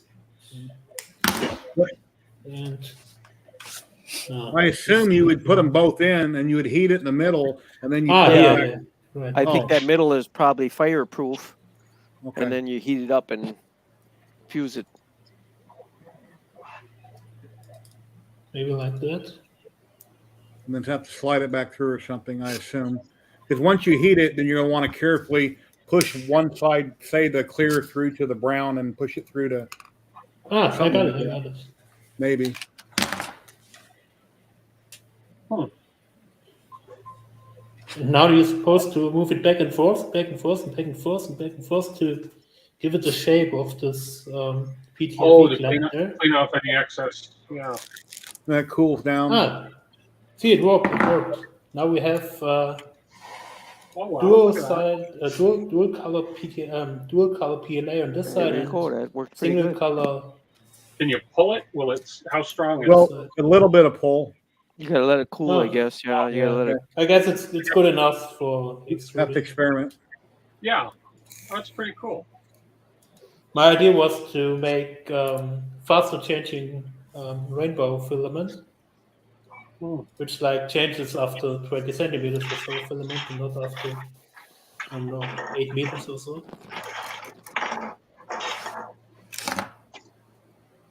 Tim. Yes. Anybody have an answer to this question here? Anybody feel like they want to make an input from verbal controller board? I know A5 is Pro. Can't find any A1 and A2 Gerbil controller board. Yeah, what's he talking about? Because you can make anything and put Gerbil on it. You could take an Arduino board and put Gerbil on it. Not sure what he means. I'm not familiar with Gerbil controller boards. Yeah. What kind of boards is he talking? Most likely the ones that come with the cheap CNC machines, the 3018s. A1 and A2. Huh. Don't know. And I got this one.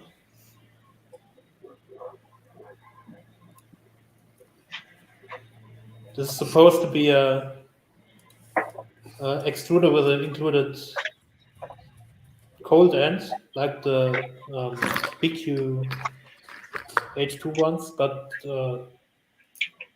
this one has a gear reduction, so you can put on a NEMA 14. But the mount is really strange. They have this adapter part here in it, and nothing fits it. So I don't know which hot end to put on it. This one from Idea Maker, the ones that make these belt printers. But I didn't find any others with integrated hot end besides the BQ H2, but this one has the big NEMA 17 motor on it. But I wanted a lighter one. This seems to be the only one that has gear reduction for the smaller motors. They have a light hot end and also the cold end integrated, so that you don't have a long cold end behind it and that the hot end, and you lose a lot of space and have a lot of All right, Jerry, I gotta go. Well, thank you very much, Dixon, for dropping in. That's awesome. You got that cool little train set you're building. And like I say, we're here each and every Saturday, 1 p.m. Pacific, and you're always welcome. All right, we'll see you guys next time. See you Have a next great time. day. Bye-bye. Bye.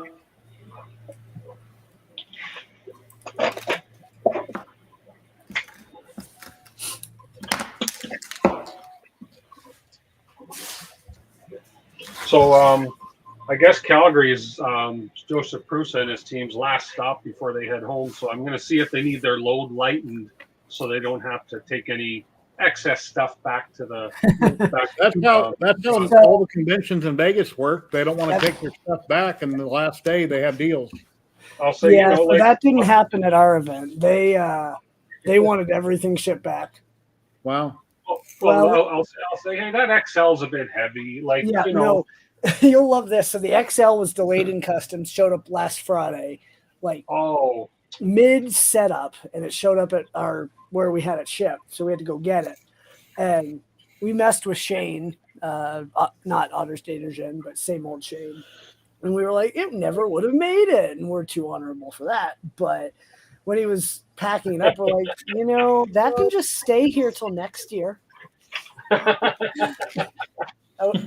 No, it's hilarious. They're such fun people to hang around. I'm looking forward to meeting the crew. Yeah, I don't know. I know Joe and Mickey will be there. I'm assuming same old Shane will be there. If he is, you tell him hi from me. Yeah, absolutely. Because he's so much fun to hang out with. Yeah, they also were at Formnext in Frankfurt, but of course they don't have it so far there. Right. But from the Chinese companies like Reality or so, on the last day I got a bunch of stuff to take with me because they didn't want to ship it back to China. So I guess that TCT or what is in the US under the big 3D printing fair.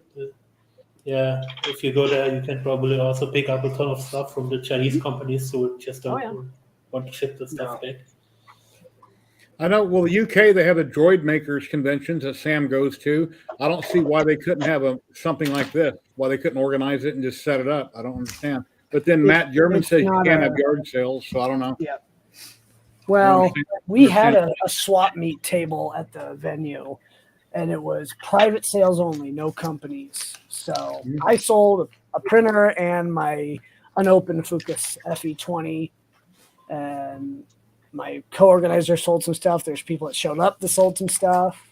It was nice because then you can get rid of it instead of having to try to market it. Just, hey, I have it here. Let's take a look.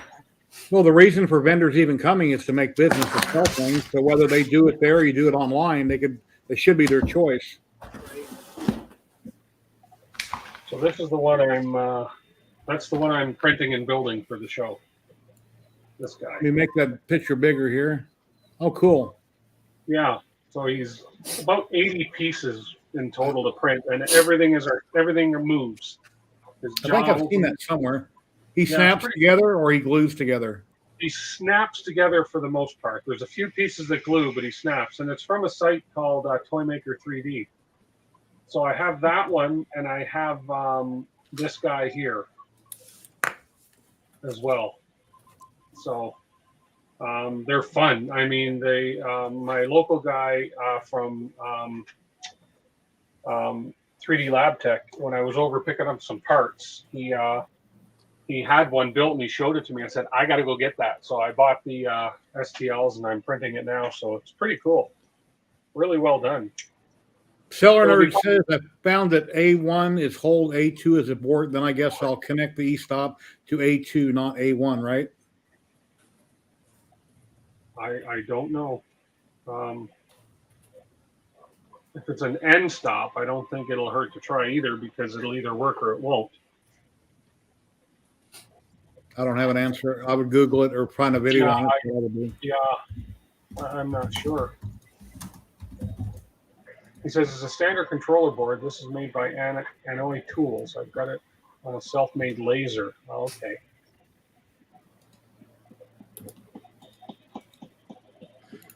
Oh, I had my first diode laser. I bought a little $35 control board off Amazon. I got a hold of Liam. I printed out the Gerbil commands and we got everything configured and working, but it wasn't traveling the proper distance from left to right. So I had to go in and keep changing settings till I got it right. I'd take a pencil mark and I'd mark with a caliper on the bed so far, and then I had to change some settings in Gerbil, the commands, to get that to work properly. But I forget what I did, but I did print out the Gerbil commands. I Googled it. Well, what he says there, emergency stop, not end stop, that does make sense. And if A2 is abort, then yeah, I would assume that the emergency stop would go to A2 if it's an abort command. Yeah.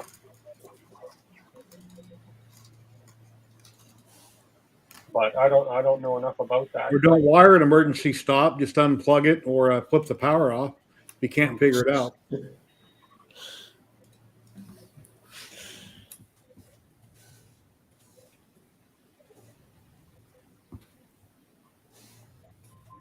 Oh, Then if very you're cool, plugged- Stephen. Then if you're plugged into a power strip, you can just flip the power on it.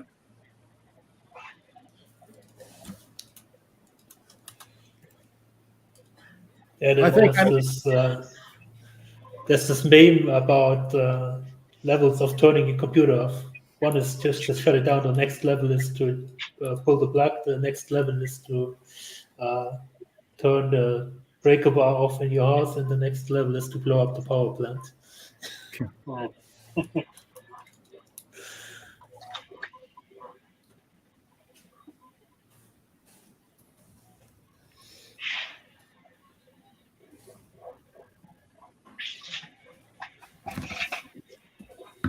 So we finally got spring here. We are extremely warm today and yesterday and this week. We are in the, okay, I'm going to try and speak Americanese temperature wise for this, but we are in the 72, 74 degrees.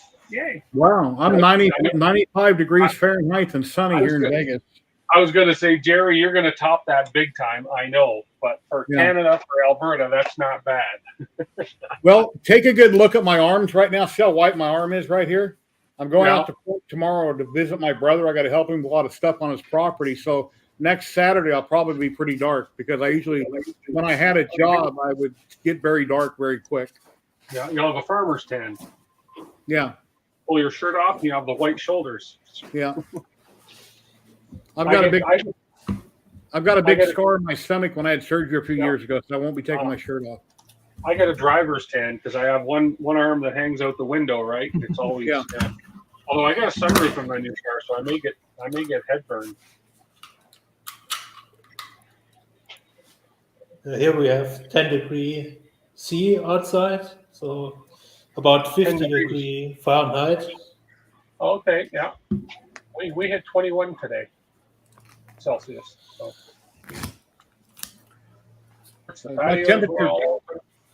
My temperature thing's sitting on my table that you buy off Amazon. It says it's 81 in here, 25% humidity is what this says. In the house? That's what it says. I got the temperature set at 78. Where I'm sitting, this little thing says it's 81 right now. Wow. Now you have air conditioning, I assume, in your house, right? Yeah. Yeah, you die Oh. otherwise. Yeah. Thank you for the follow. Yeah, definitely. Yeah. Thank you for the follow on Twitch. I appreciate that.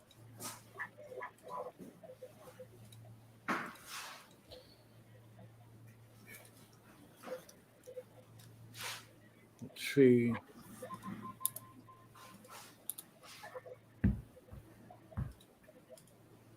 Push and twist button looks rather good. Yeah.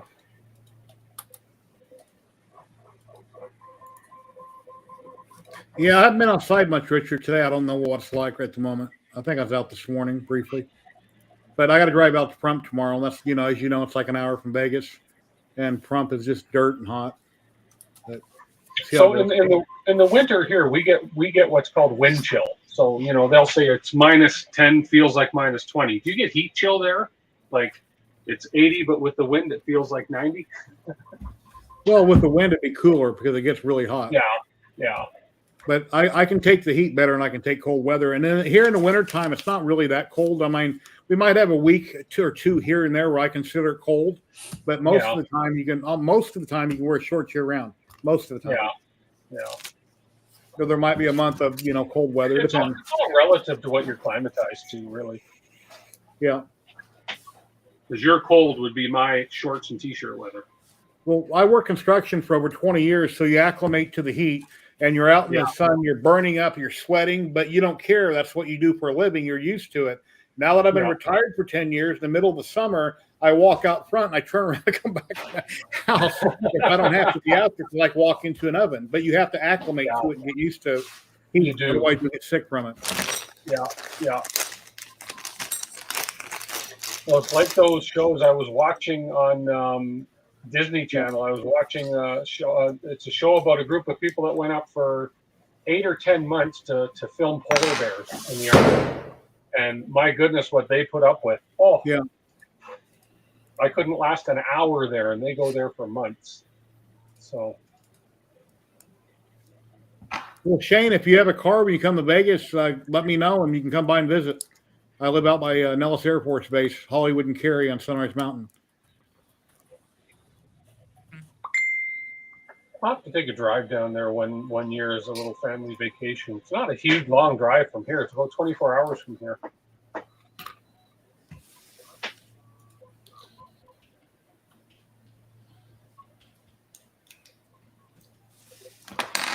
From here, it's probably about 8,000 kilometers or so.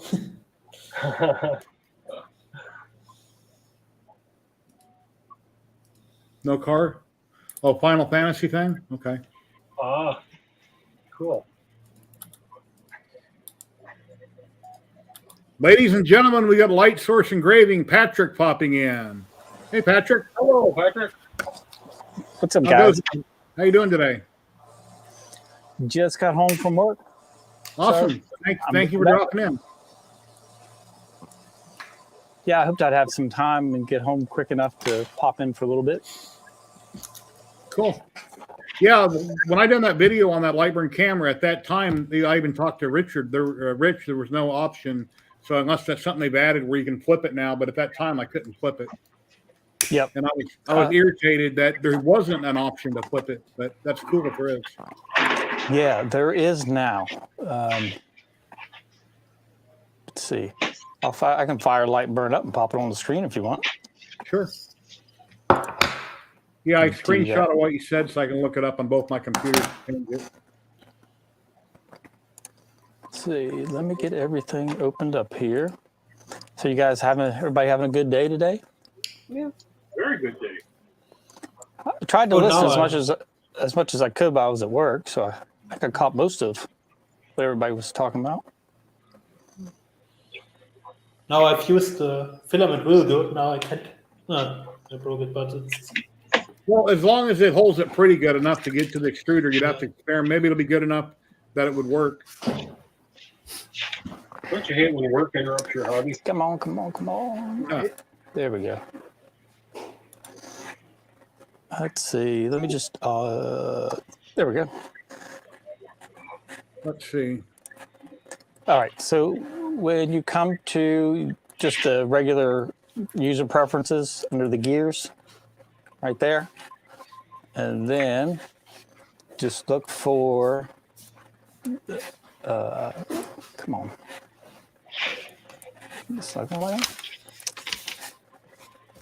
Right here, rotate captures 90 degrees.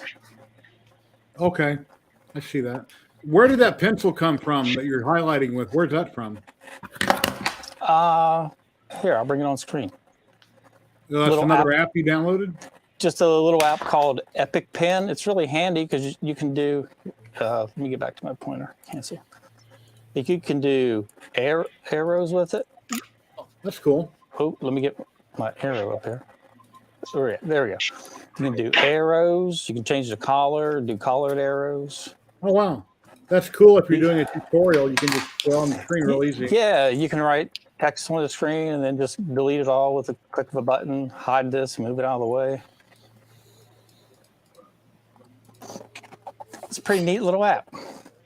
I have one of your magnets here. Made it all the way to Germany. That's awesome. Yeah, I got it very with, cool. With a watch from Jerry. This Very nice. Business card. Yeah, Patrick. Well, Patrick made some of those. Yeah, Patrick made that, and Patrick made that, that came from Patrick. Yep, I made the business card and the patch. Yeah, the metal business card. That's awesome. Very cool. Oh, All right, guys, yep, that was the magnet. hop off. Cool. I'm tired. So, All right, Justin. see you Have an guys. awesome day. You had a great event. I'm loving all the videos, and like I say, I hope to be there next year somehow. It'll be very big next year. So just come and hang out and meet people. I personally, I don't really care about seeing all the stuff in person, so a video is good enough for me. But I like to come just to meet the people and shake hands. it's different seeing this stuff in person, though. It really is. So have an awesome day. Thank you very much. Very cool. I think somebody watched one of my videos and sent me a message last night. I think it was from Germany, if I remember correctly. I thought that was really cool. And now there's some merch in Germany. That's cool. That's probably from Sebastian if he commented on it. All right. Okay. Very nice. I didn't comment on your video. The last one I commented on was, I think, Jerry's CNC machine 2 days ago. Must have been someone else. Okay. Very cool. Yeah, Sebastian, you posted that on my Discord about Cheaty. When I contacted my rep, she goes, "Hello, hon," and she sent me the exact same thing you posted. She would not tell me anything, so maybe they're not allowed to say what's going on with their printers. But all she did was send me the same post. So you can find some information on Twitter or on Facebook, and they say that the temperature probe, not the temperature probe, the leveling probe drifts with temperature. So if you heat up the bed, the leveling can be off. Okay. Also, they seem to have some software problems with Clipper still, so probably they rushed the Clipper release they used there. Yeah, Sam Prentice said that he's heard of some people having the bed will go down, when it gets all the way to the bottom, it keeps going and doesn't stop. Which printer is that? Ooh. The Cheaty, the X Plus that came out with recently. Right. Because I have their X Plus 3 right here, and I haven't had that issue with it, but I've had some clogging issues in the cool zone on the hot end. But is that anyway. breaking anything if it slams all the way down? Well, yeah, it'll try to keep going, or it'll strip the motors or gears or something. I mean, because the bed only moves up and down. It's not a bed slinger goes back and forth. So it should go down, hit its limits, and stop. It shouldn't keep grinding and trying to keep going. Hello, Vincent. How are you doing today? Hey, Vincent. Here's a link, Vincent, if you'd like to pop in. Yeah, thank you very much for that app. I wrote down the name. I think Steven liked it too. Yeah, Epic Pen. I wrote that down. I'll look that up. Also, there were some complaints about the hot end not keeping up with the movement speed of the printers, so they have a bit too less, not enough flow rate on the printer, so you can't print really that fast, even if you can move really fast with Clipper, right? Well, right out of the box, the prints that I did in my second video, not the live stream, they look good, but they're not great. They're just average like any other printer I've ever owned. But people said, well, can you compare it to X1 carbon? No, you can't compare it to X1 carbon. It's two different things. The X1 carbon, the prints are 100% perfect. And this one that has all the bells and whistles has got a good price, but unless you fine tune the profiles. But then if they're having trouble with how they configure things in Clipper, that might be why the prints don't look as good as they should. Because, anyway. Okay. Just lurking, no worries. Yeah, but the software problem should be really easy to fix. I think you can just use a vanilla Clipper profile and go from there, and you have something that runs reliably. I don't know what they did there. You know? Yeah, I want to add a camera to it. There's a spot, I believe, where I can put it. I just got to get in the Clipper to see where I can add it. It's not on my priority list. I got other things I'm reviewing and I'm working on. So, anything you'd like to talk about, Patrick, or discuss, or throw out there? You're welcome to jump right in and grab all you want. Plug yourself. You're welcome to plug your channel, yourself, whatever you want.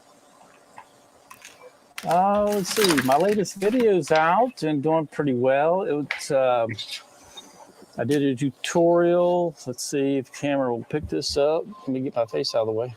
You sent me a link, but I haven't watched it yet. So that's one example of a 3D engrave, and it's a tutorial that will teach those with fiber lasers how to do that. Thank you very much, Rich. I really appreciate that $20. Thank you very much, my friend. Oh, Rich, are you saying that I should be busy getting ready for tomorrow?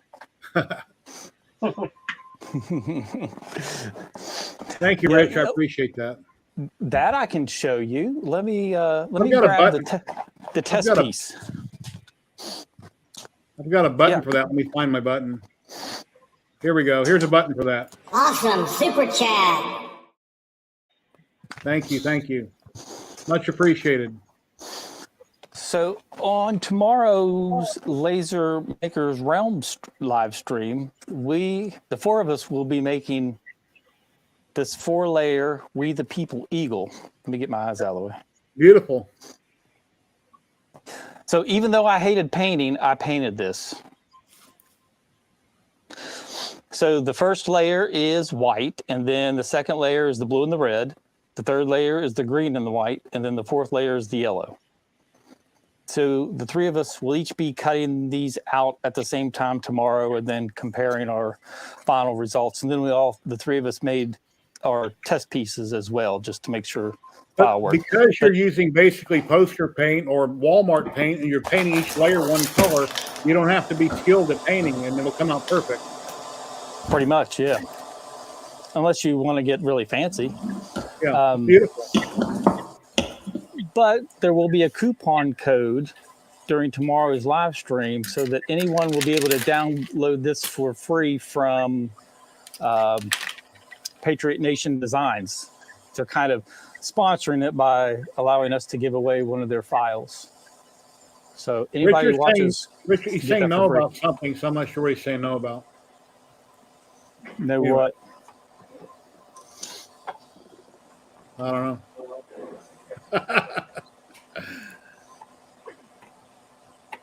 Patrick got silent. Sorry, guys. I don't know. Something's up. We'll find out tomorrow. Yeah, I don't know what the no is. I didn't give away any coupon codes to tell people to tune in. Yeah. Oh, every layer is not one color? Okay. All right. He gave away the surprise. Okay. Yeah, but there's only 31 people watching right now, so he didn't give away the surprise. You guys have a whole different audience. I know when Rich had me on a while back talking about 3D printing, most of the people in chat didn't want to hear about it. They wanted to hear about lasers, not 3D printing. So. It's all good. I didn't know that part was a surprise. But this is basically both. Here you have the printer and you have the laser model. Nice. I hope you can get it working, because a long time ago when I tried to print a laser on an Ender 3, I couldn't get it to work properly. So I hope you can get it working okay. Maybe they got something different going on now. Comes with this mounting bracket here.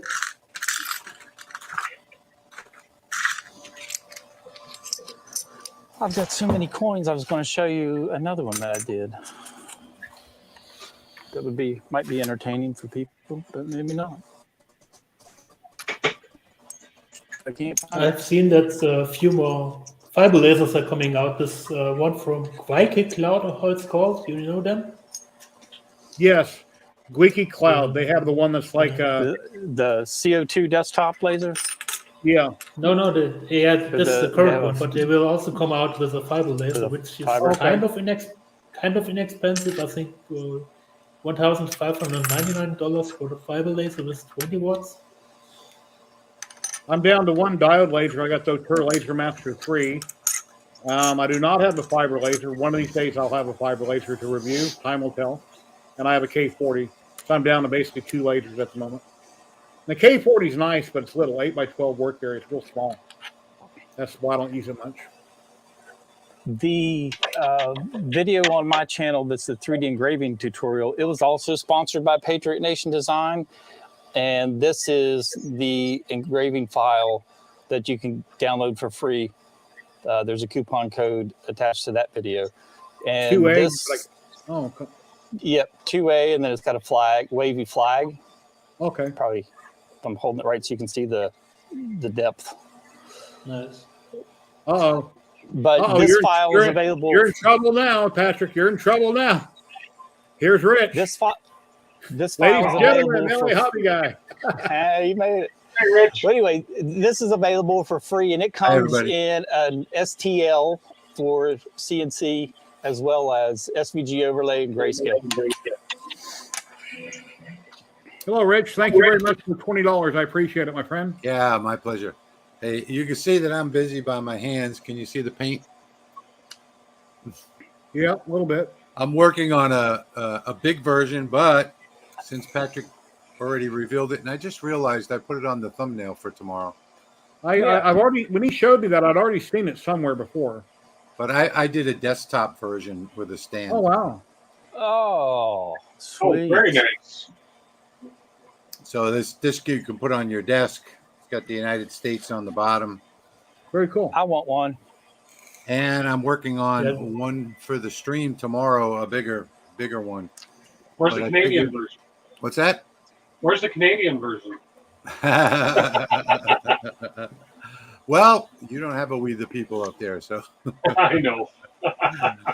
and I don't know what the liberal saying would be. Something about beavers. No. I figured I would just pop in real quick, being that Patrick's here before dinner. It's already 6 o'clock, but just pop in and say hi to everybody. How's everybody doing? Haven't been able to come on lately because we got the live stream. I got so much going on in here, and Creality sent me this big piece of junk back here. That I shouldn't say that. It works pretty good. It was a return. Somebody had returned it, and they sent it to me. And what time is your stream tomorrow? 2 p.m. Eastern. It's 2 o'clock Eastern. Yeah. Mm-hmm. But yeah, they sent me this printer. It actually works pretty good. Not as good as my Viper, but it's pretty decent. It's the, I don't know, Ender 6 or something. It's like 2 years old already, and they sent me one anyway. Then they told me, yeah, there's none in stock, so don't do a review on it. So I was okay. I don't know what I'll do with it. I'll just give it to somebody, I guess. I don't need four printers.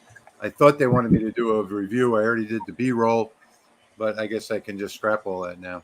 Mm-hmm.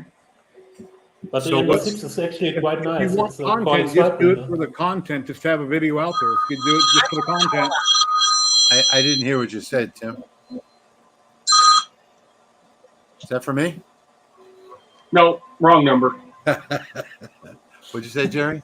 If you've already taped it and you got the content, it's more content for your channel. People will watch it and like it, so you might as well. Why delete it?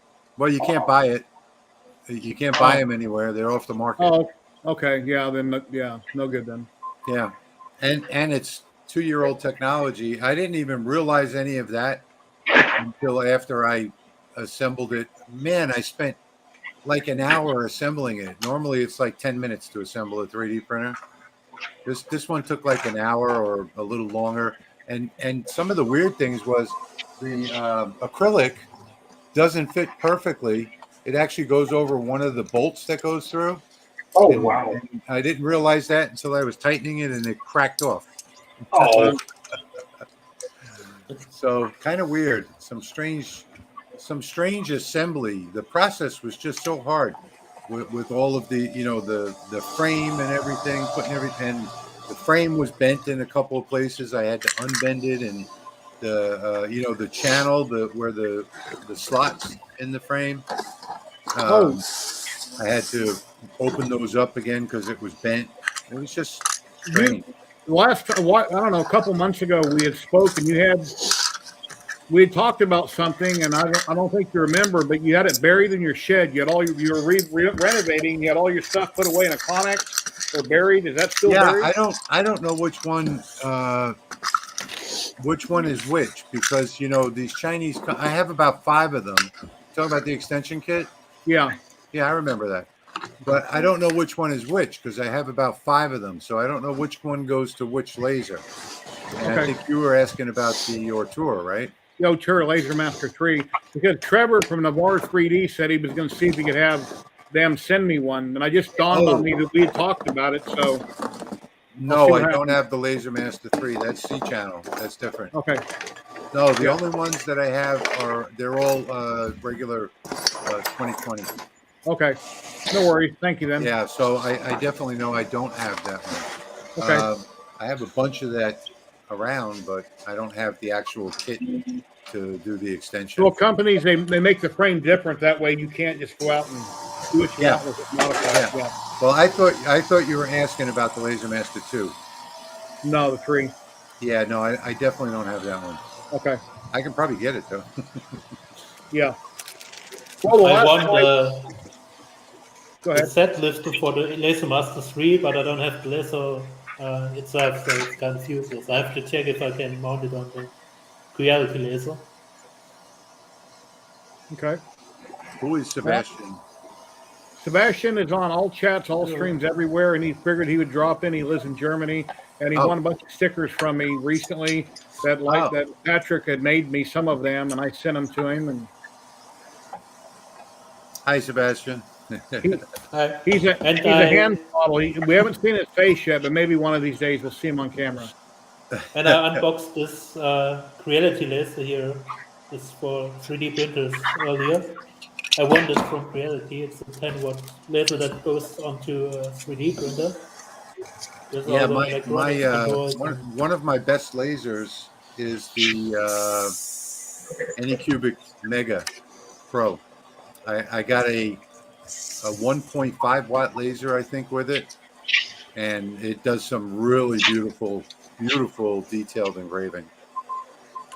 But it's I haven't set it up with Lightburn, and I've never set any Marlin control board up with Lightburn, so I haven't even tried. A long time ago, when Comgrove sent me their camera setup, which Sebastian has here, that L-shaped arm, and they had the camera turned sideways, and then Lightburn, it would appear sideways. Patrick just showed me a button that Lightburn added, so you can now flip that camera view around. Yeah. At the time, they didn't have that. Yeah, Lightburn's got a couple of new features that I'm doing a video on tonight that are really, really awesome. So I can't wait to get that. When are they coming out with stuff for CNCs? I know they're talking about it and they're beating around the bush about it, but I am pretty sure that's going to be at the LBX convention in October. Yep. Okay. I mean, I can't say for sure, but I do know that the name of the software is going to be changing. So this is like a hint. The LBX, the new logo and all. And I do know that Jason has hinted around at not only CNC, but lots of other stuff too. So it's not only going to be laser engravers and CNC, it's going to be lots of other stuff. Well, it's amazing. In 2017, he went from candle maker to this to that, and then to be where he is now, it's awesome.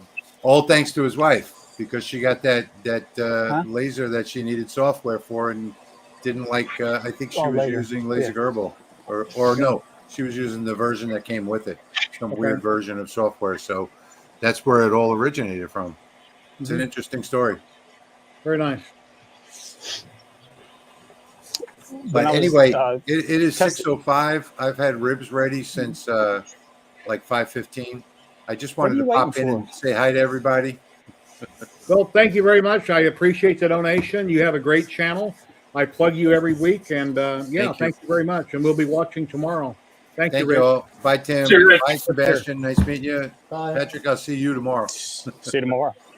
You all have a great night. Take care. There you go, Patrick. Talk away. Yeah, in the Lightburn beta version I was testing, I was getting some errors, and it was determined that that was being caused by the CNC stuff that was already baked into the beta.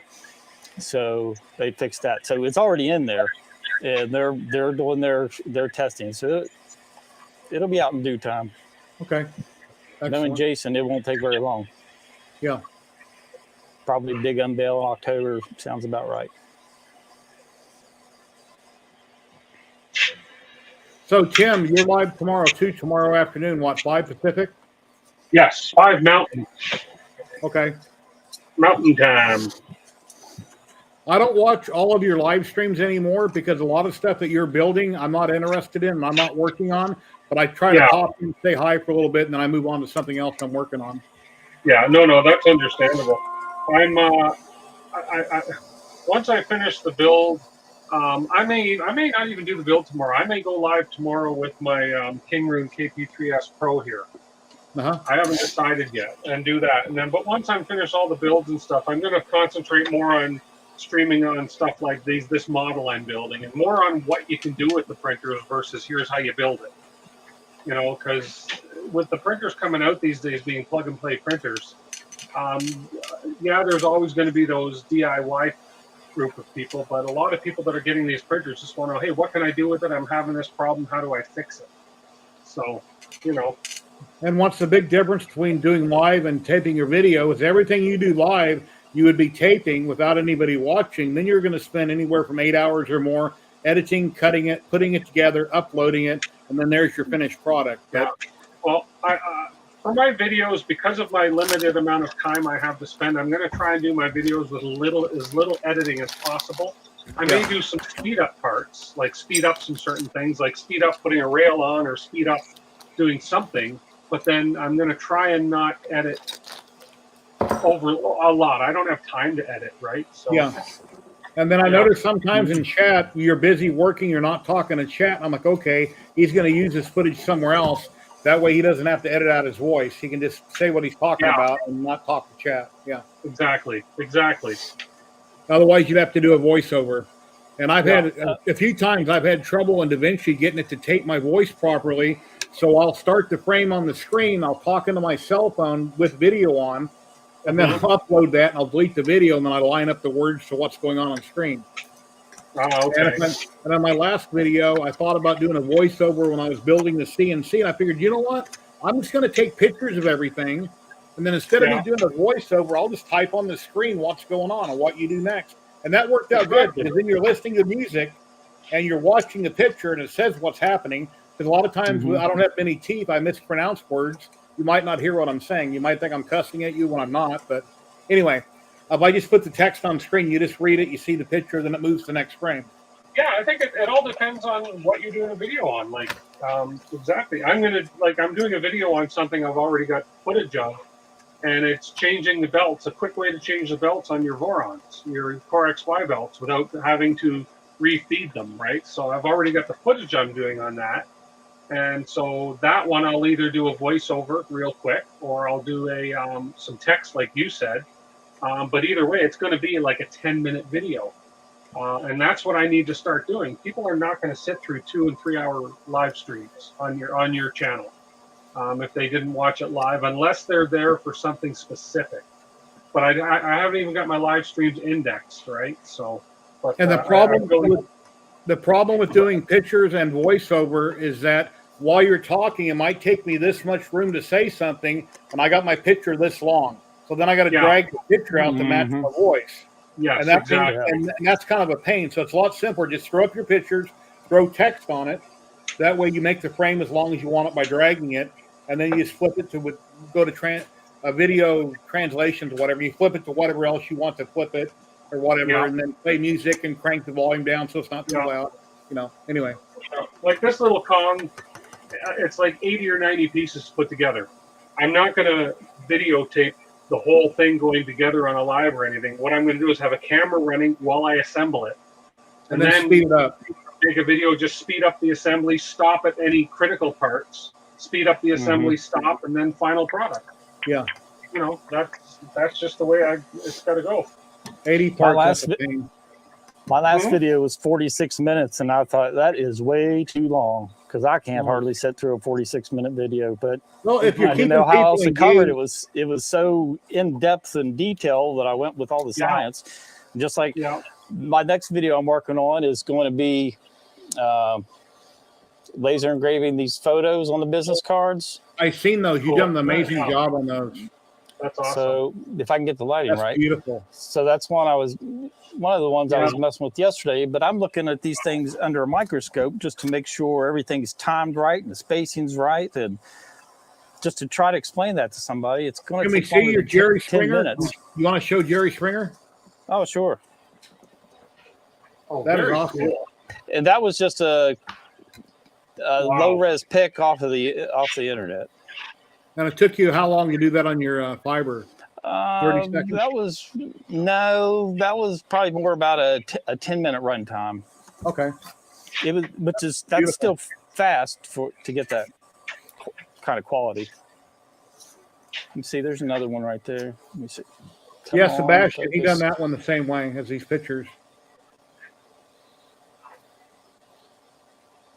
Now the vectors on a business card, I can rip through one of those in the barcode on the back seconds. Should go to my YouTube channel and not Pornhub.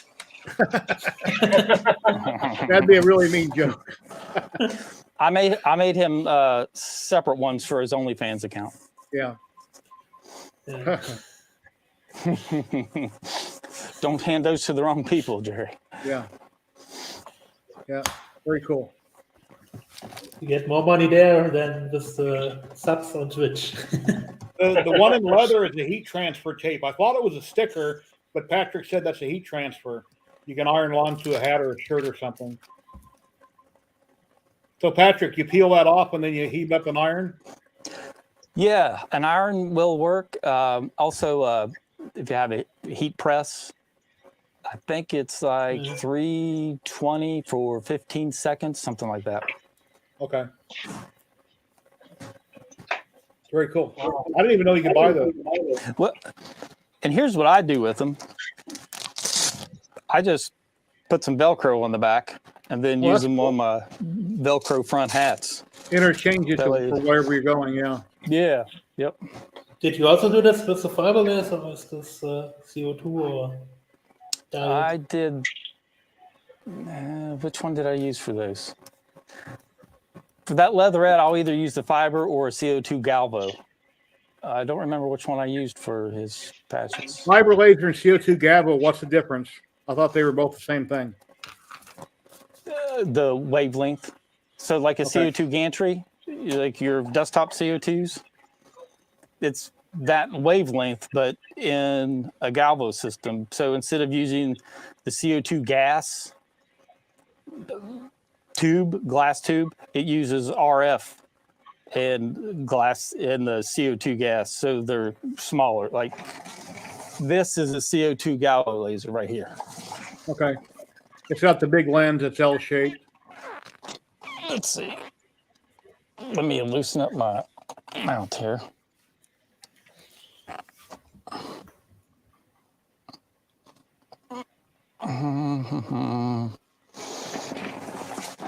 Yeah, so the CO2 laser source is in here. So it's much bigger and heavier than a fiber laser, because the fiber laser, your source and everything is like would be in your bottom or separate, where the CO2 is right into the laser path. So it comes out of the CO2 laser source here and then just travels and then hits the Galvo mirrors and then down.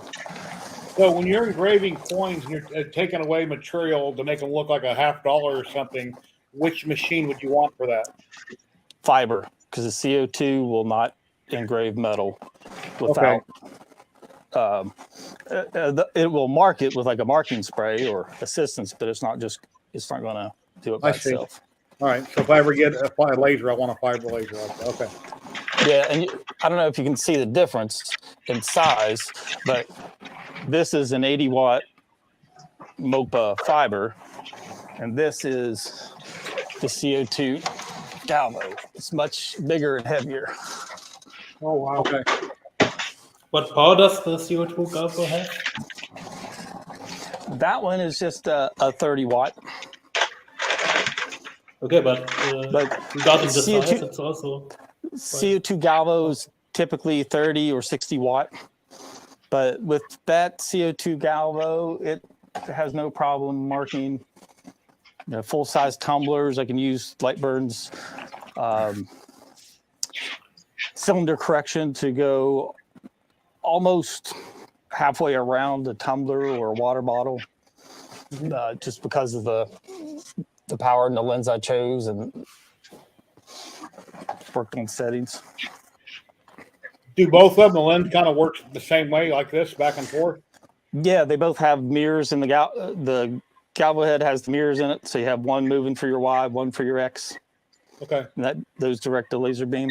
Just the CO2, just the beam coming out is so much larger than a fiber laser. You need a bigger galvo head, a bigger mirror, so it doesn't go quite as fast as a fiber laser, because you can run those up to 8,000 millimeters per second. Okay. Say, but a CO2 galvo, you don't want to go faster than 1,500, just because they're so big and heavy. Because the bigger the mirrors, the more weight they have, the more inertia, et cetera, et cetera. you lose detail if you go too fast, or You could. That comes down to your laser timing, when the laser turns on, when it turns off, how much time do you give the mirrors to settle in and stop vibrating before it starts another mark. So you can get really deep into the weeds, and that's kind of where my next couple videos, or the last one and the next one, are going. So that's why I'll grab the it takes logs on real quick, 1 second. takes a while to explain all that stuff.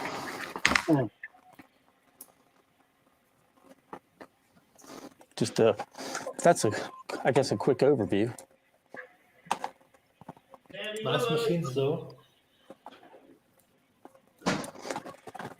Yeah, I worked on settings, worked with one of my friends who has a channel called Maker Theory, and we were able to get settings for this 80-watt laser that I can do a 3D deep engrave on a coin in 20 minutes for an average 3D grayscale. I'm like, 20 minutes isn't very long when I was using other settings that weren't optimized, and it was taking an hour or more.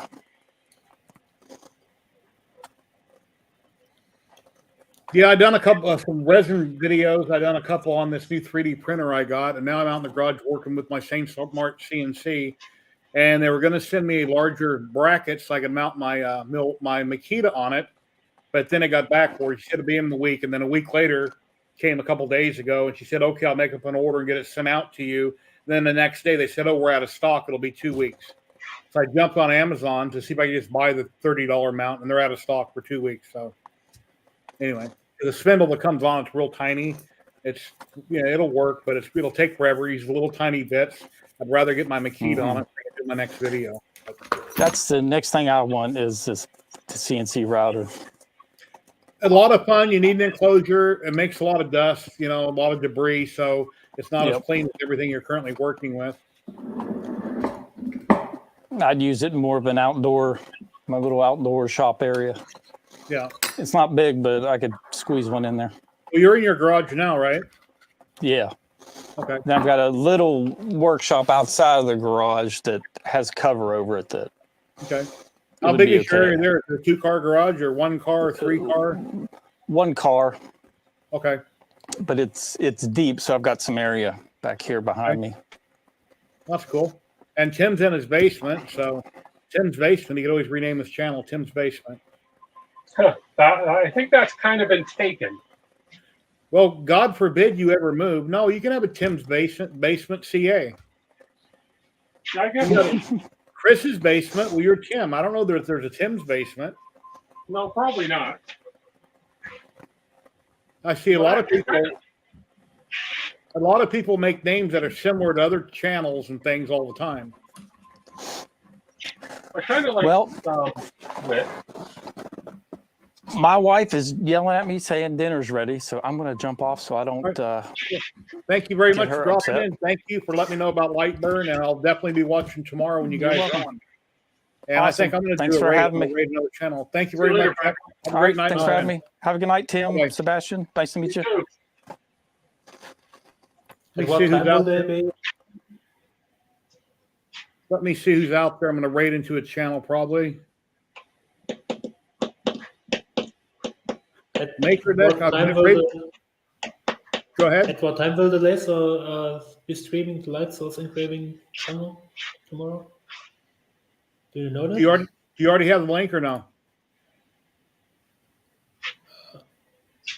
Sebastian, do you have the link to watch it? No, I don't know the channel. Okay, let me grab it.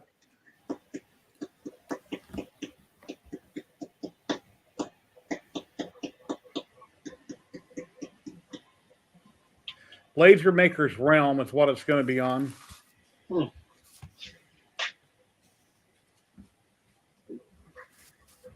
see.